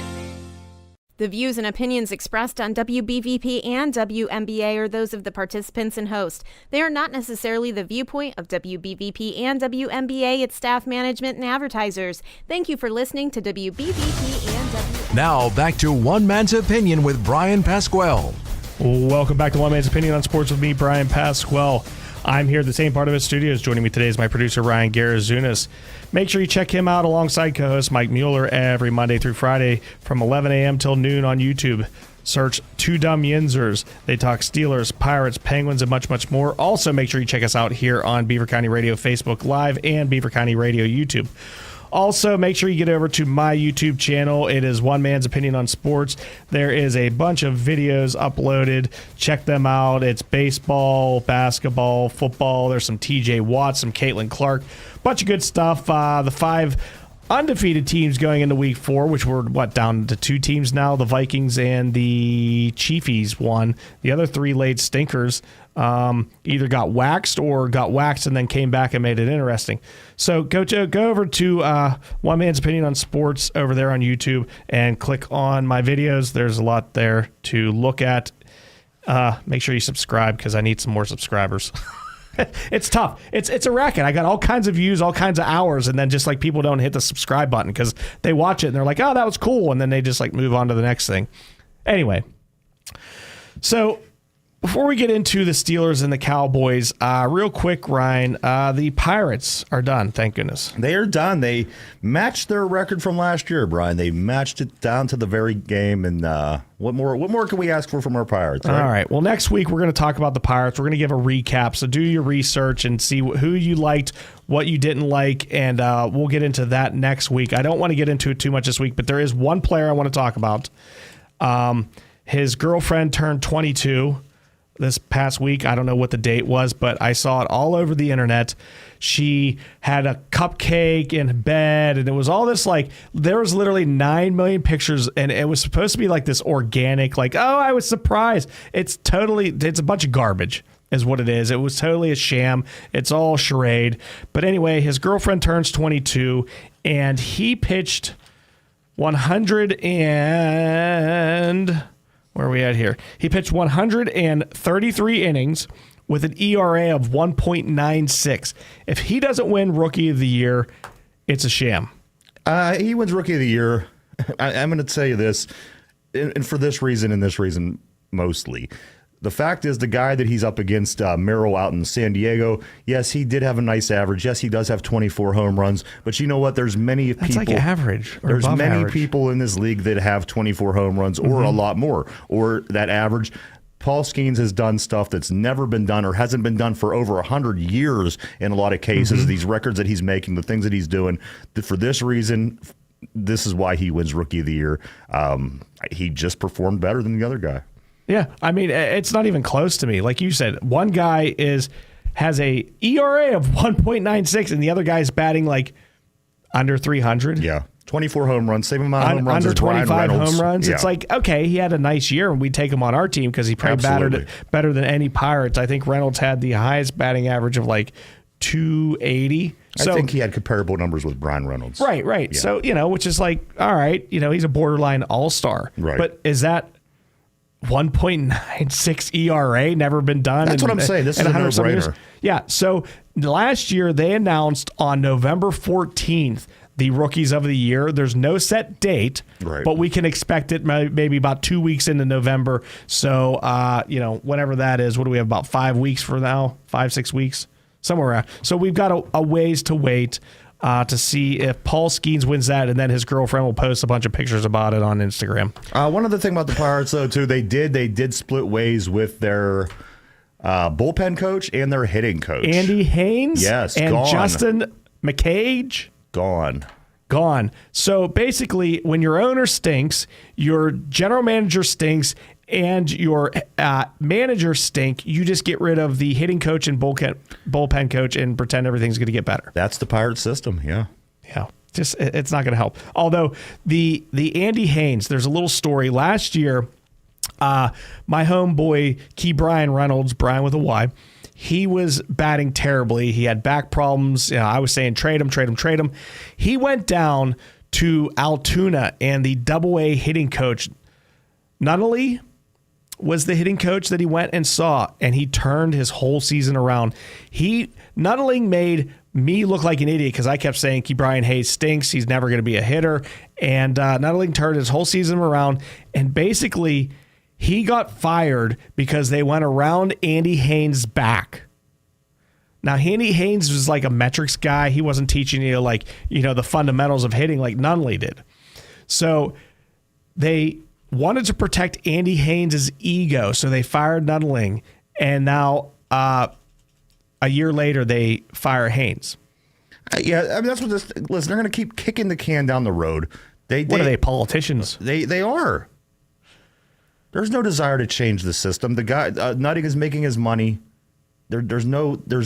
Listen, do you really see them changing the system? What they do last year, they upgraded from Carlos Santana to Rowdy Tellez. That's their idea of upgrading. Yes. Oh, speaking of Rookie of the Year, I know we skipped over that here. Ryan, little trivia here for you. What year was the last year a starting pitcher won the Rookie of the Year? What year? Could I give my guess a player? I'm not sure on the year. Michael Fulmer. So you want the year? Roughly how long ago was it? I don't know, 30 years. 2016. Oh, really? Okay. Yes. And other notable rookies of the year were 2018, a DH won it. Can you name that DH? 2018. He's a DH? He's a DH, and he won Rookie of the Year. As soon as I say the name, you're going to be like, I should have known that. Bum, bum, bum, bum, bum, bum, bum, bum, bum, bum, bum, bum, bum.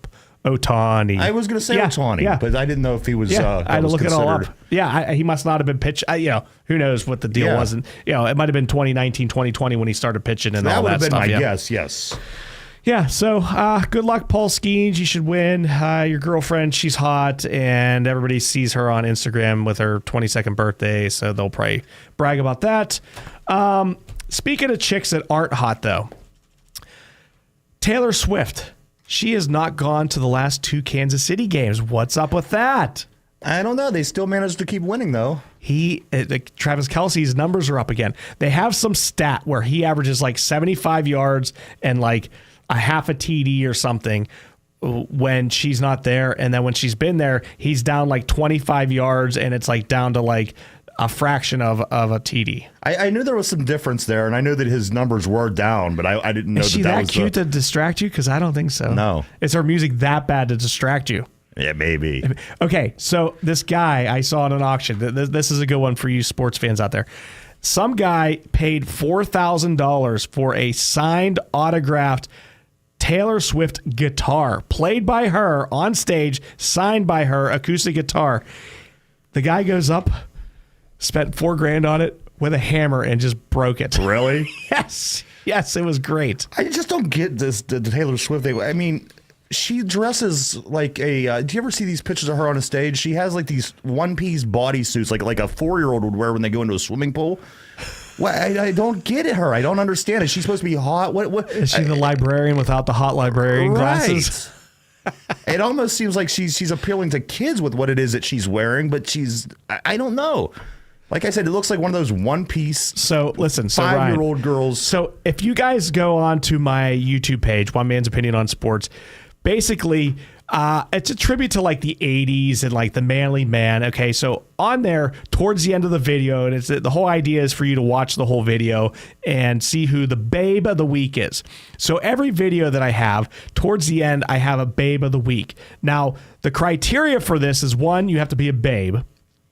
2, you have to be in the video somewhere prior. Okay, so I can't just like pick a random person and then be the babe of the week. They have to be part of the video earlier in the video. And the last video I did, which got thousands of views. Okay, so you guys go over and check it out. It's an NFL video. It's on the top. I think it's labeled 15-0. The 5 undefeated teams coming into week 4 and reviews and how they stack up. But there was only one girl in the whole video. That's known. There were some cheerleaders in there. I had some cheerleaders in it. It was Taylor Swift. Oh, from the football one, yes. Okay, so I had to make Taylor Swift the babe of the week because by default, She was the only famous girl in the video. Right. Ryan, okay, now this video took me over 20 hours to make. It's only 7.5 minutes long, so Right. if you're out there, please go watch it. I spent 20. It took me about 2 hours to make Taylor Swift look hot. To find 2 clips, it's like 5 seconds of Taylor Right. Swift looking hot for 5 seconds. That's how long it took me. 2 hours to find 2 clips of her hot. Really? Yes. Huh. Yep. Well, Babe of the week, Taylor Swift. There you go. Yeah. Who was the most recent one? I didn't recognize that Babe, the one that was at the end of, I think, your last video. Brunette. Babe of the week, last brunette. I don't know. We'll figure it out. No. Let's figure this out because Jennifer Aniston was on there. Right. Wasn't Jen Aniston. We had Mila Kunis. I don't think it was Mila Kunis She's either. from that 70s show. Right. She's the annoying chick on The Family Guy. Right. There was Lexi Hall, Caitlin Clark's teammate. There was Britney Spears. No, it wasn't her. Of course I know her. Well, I think you're missing it. Aisha Hasni, Maybe. the Fox News lady. Yeah. Oh, Yeah. that's my girlfriend. She is a Fox News reporter. She's not one of the, and if you're a Democrat or whatever liberal, and you don't watch Fox News, she doesn't like. She's an actual reporter. She reports the news. She's not like a Greg Gutfeld that gives you his opinion. She reports the actual news. But she is something else. Yeah, she was the one that I'm definitely thinking of. That was her. Yes. She's like, I don't know, she's like Pakistani or something, but she is one fine piece of, I don't know from experience.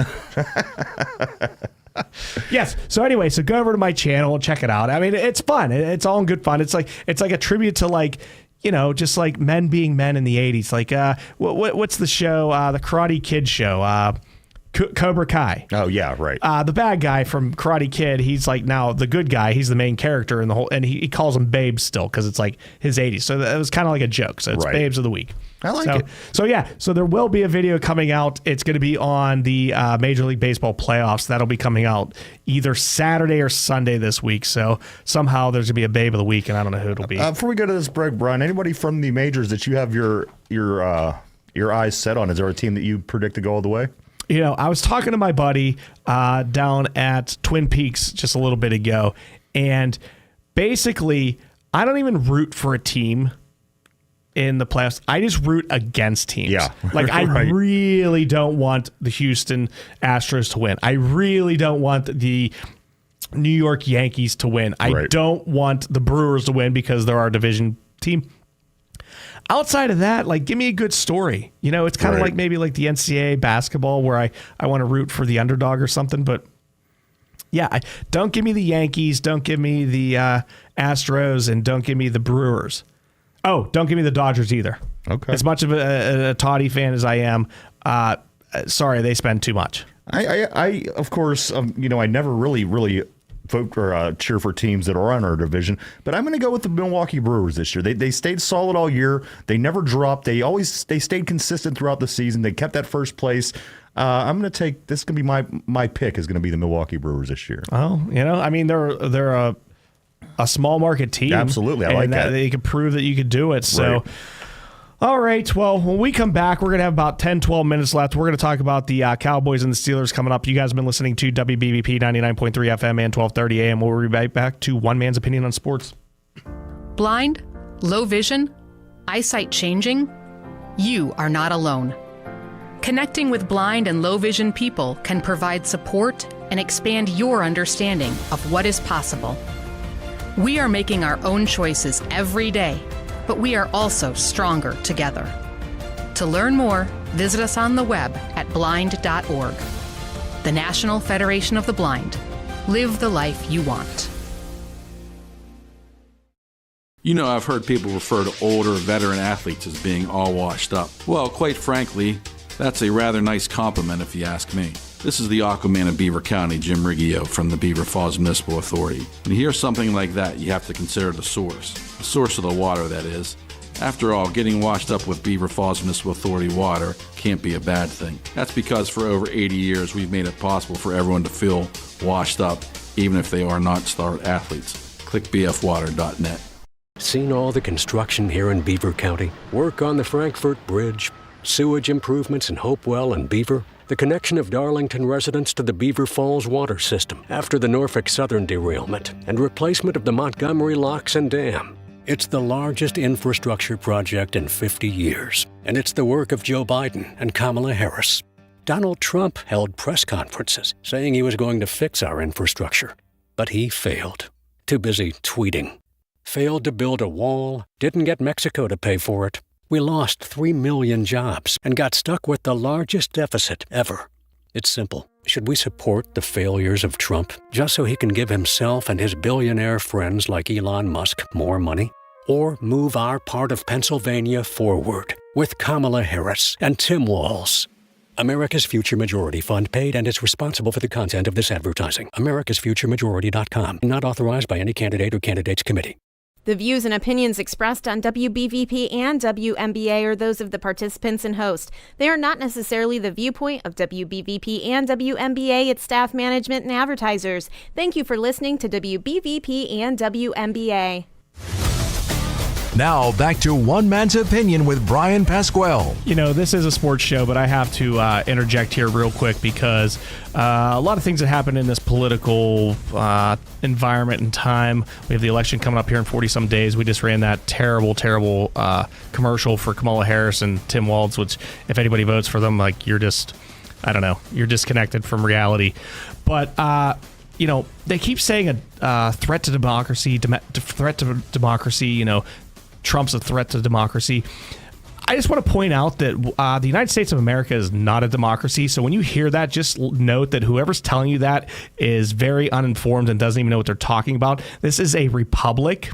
In a democracy, the majority rules. So Ryan, my producer over here, he and I, we decide that we want to take your bicycle. Say you own a bicycle. Your name's Joe and you have a bicycle. And Ryan and I say we want to take your bicycle. Well, that's two that want your one bicycle. So the two of us can vote and say, hey, we want your bicycle. It's ours. So two's more than one. So the democracy wins. Ryan and I get to take your bicycle. A republic protects your rights and your individual things, and therefore the law would say that even though majority wants your bicycle, you get to keep your bicycle. That's the difference between a democracy and a republic. Say your Pledge of Allegiance. Does it say democracy in there, or does it say to the republic for which it stands? This is a republic. Remember that, people. This is not a democracy. This is not mob rule. This is not mass rule. We have an electoral college. We have an election process. Never forget that. I'm so sick and tired of hearing it on Fox News, CNN, MSNBC, you name it. They keep calling it the election for democracy. Well, this isn't a democracy. This is a constitutional republic. All right, let's get on to sports now that I had to clear that up. So sick and tired of it. It's so dumb. Democracy. Really? Show me one place in the entire United States Constitution where it says democracy. Show me one place that it shows it. One. Just one. It's a republic, and for which it stands. That was always my hang up was when I was a kid. You know how sometimes when you're a kid you hear things and you kind of you assess them and try to make sense of things because you're a young kid. That was always one thing that confused me. It was in the pledge when it said for which it stands. I always wondered what a witch it was. I remember thinking that as a young child. What is a witch? Isn't that like a little toy that you hold in your, or is it, I don't know what that is. Spinner. Fidget, yes. All right. Well, anyway, we're here at the St. Barnabas Studios. Joining me, as always, is Ryan Garazunas. Make sure you check him out alongside co-host Mike Mueller every Monday through Friday on YouTube from 11 a.m. till noon. The two dumb yinzers, they talk Steelers now, which that's all we should be talking here for the next 8 minutes. Ryan, we talked about how bad TJ Watt stunk. We talked about the other guys that need to step up. We talked about the offensive line that is just in shambles. Hopefully we got Siamalu back, so that should shore up some of it. Can the Steelers and will the Steelers not be the Steelers and go out and score and outscore the Cowboys? I'm going to be honest with you. I think it's going to be similar to the last game that you saw for the last... Can we see a good game for once? 36 games. I mean, come on. Last season, the season before, you can't tell me that these results in these games aren't much... I mean, they're very similar to what they were under Kenny Pickett, under Mason Rudolph, under Mitch Trubisky. The results are not very different. Every game is in that same close proximity and score. You know, what did they win? They won 13-6. They won 20-10. They won 18 to... this is the same exact offense. And unless they could come along and come up with something amazing, I think you're going to get the same kind of game. Does Najee Harris turn it around? I mean, at what point is he going to earn his next paycheck? Because after this year, he's not signed here anymore, and he's going to go out into free agency and at least test that. He had 70 yards his first game, 69 his second game, 70 yards his third game, and then like 19 on 13 carries. To me, listen, I think that this is ultimately going to, if he continues on this average, it's going to come out somewhere right around 1,000 yards at the end of the year, and he's going to be able to walk into his contract negotiations or free agency and say, you know what, guys, I have 4,000 yards after 4 years of playing in the NFL, and that's going to work for him, and he's going to get good money somewhere because of that. Nobody else has done it since 2011. It's really good numbers. You don't think it when you're watching the game. It's almost, these quiet statistics that he produces, but he's going to walk out of the season saying, I got 4,000 yards. I have 1,000 yards running in every season. I'm good out of the backfield. The guy's going to get paid somewhere. If it's not here, he's going to go somewhere and play. Are the Steelers going to get Devontae Adams? Yeah, that's all I've been hearing on sports talk. And I hate when they beat a dead horse. It's like, will they get him? And if so, is it going to be at the trade deadline not even now? I mean, it may not be. It's hard to tell. He did demand to be traded from the Raiders. Of course, you mentioned the trade deadline, so it could be anywhere between now and then. I particularly don't. When's the trade deadline? Is that around week 9, our bye week? Week 10-ish, yeah. Yeah, okay. I necessarily don't want the guy. I think that he's a head case. I've seen some things over him from the past couple seasons that makes me think that there's going to be off-field issues. When he pushed the cameraman down, and there's probably about 3 or 4 things if you look him up that you're not going to like about the guy. Again, is this what you want to bring back into the Steelers locker room after getting rid of a lot of the cancers that were there in the past? Somebody else that was likely to be traded, our good old friend Deontay Johnson is wanting to get out of Carolina, although he's had 2 good games recently. He cannot, and just in case you're a Deontay Johnson fan, by the rules of the NFL, he cannot come back to Pittsburgh. You have I believe it's a 2-year no trade backs clause. If you get traded, you're not allowed to get traded back to that same team within I think 2 full seasons. You know what? He's not that I would want him back. No, I mean he's. Here's the thing. They were terrible the first couple games. They brought Andy Dalton in, and they become a good football team. I like to see maybe what his, what he's saying in about a week or 2 from now, maybe 3 weeks, because this team, Dalton's going to go to him. I mean, he's one of their only options. Exactly. There's no Steve Smith, but he's all right. But Bryce Young was having a hard time getting the ball to these guys, and there were issues. So let's see what Deontay says here in about a month, because I think he might stick around. What about the good old Tennessee Titans? Who came in that game and got them the win? Mason Rudolph. Good old Rudolph the red-nosed reindeer. Yeah, wouldn't that be something if he ends up being their guy and he does well? I hope he is. I hope he does well. I feel like that guy, from Ben Roethlisberger hating him from when he got drafted, right, to him getting clobbered over the head, to then, while he's the victim, getting accused of using racial slurs, which 2 other black guys were next to him the whole time as teammates, and they never heard it. Right. So I don't know how the defensive player magically heard it. Meanwhile, what's the center's name? Pouncey. Pouncey was there the whole. He even picked him up. And meanwhile, did you see Pouncey kicking? What's his name? I don't remember who he kicked. Miles Garrett. He was kicking him when he was down. It was great. He was kicking with his right foot. It was great. And I mean that was an assault. Come on, even if this wasn't the Steelers and we were talking, the guy. How is there not legal action taken there? He pulls the guy's helmet off and he smashes him over the head with the helmet. That isn't on any page of the. How did he not break his skull? I mean, that's one of the largest humans on earth. And to defend himself, he tries to turn it around and says the guy said something racist, which again was false. So how the guy is not only still in the league, he's winning Defensive Player of the Years and things like that. It's BS. Come on. Who was the guy? Perfect from the Bengals. Yeah, that guy was out there trying to literally kill people.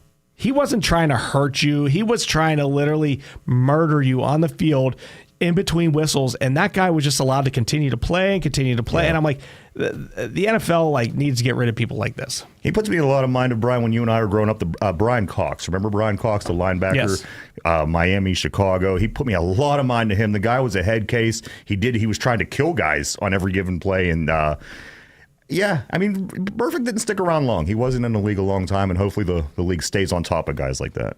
Right.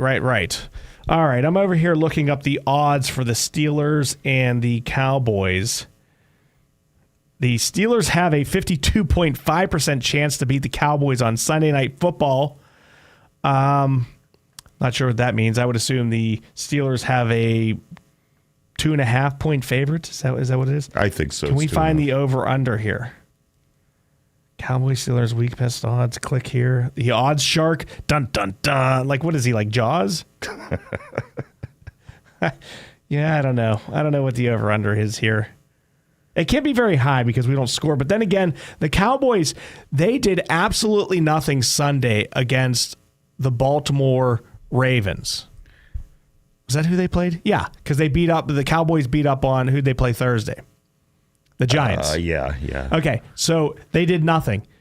There's like 10 minutes left in the game, and all of a sudden, here come the Cowboys, just like the Steelers, like out of nowhere. All of a sudden, they can move the ball down at will, and they came up, like a 3rd and long or something. The Ravens converted it so that the Cowboys didn't get the ball back. But speaking of which, real quick before we make our picks here. Zach Frazier, what's up with that snap? He said he got tapped, and he snapped it. A rookie mistake. There's things. I don't think it was his mistake. He said he got tapped. He's told when to tap it, and the whole offensive line went at the same time. Yeah, I don't know. Hopefully, could be a rookie mistake. I would never blame somebody from WVU.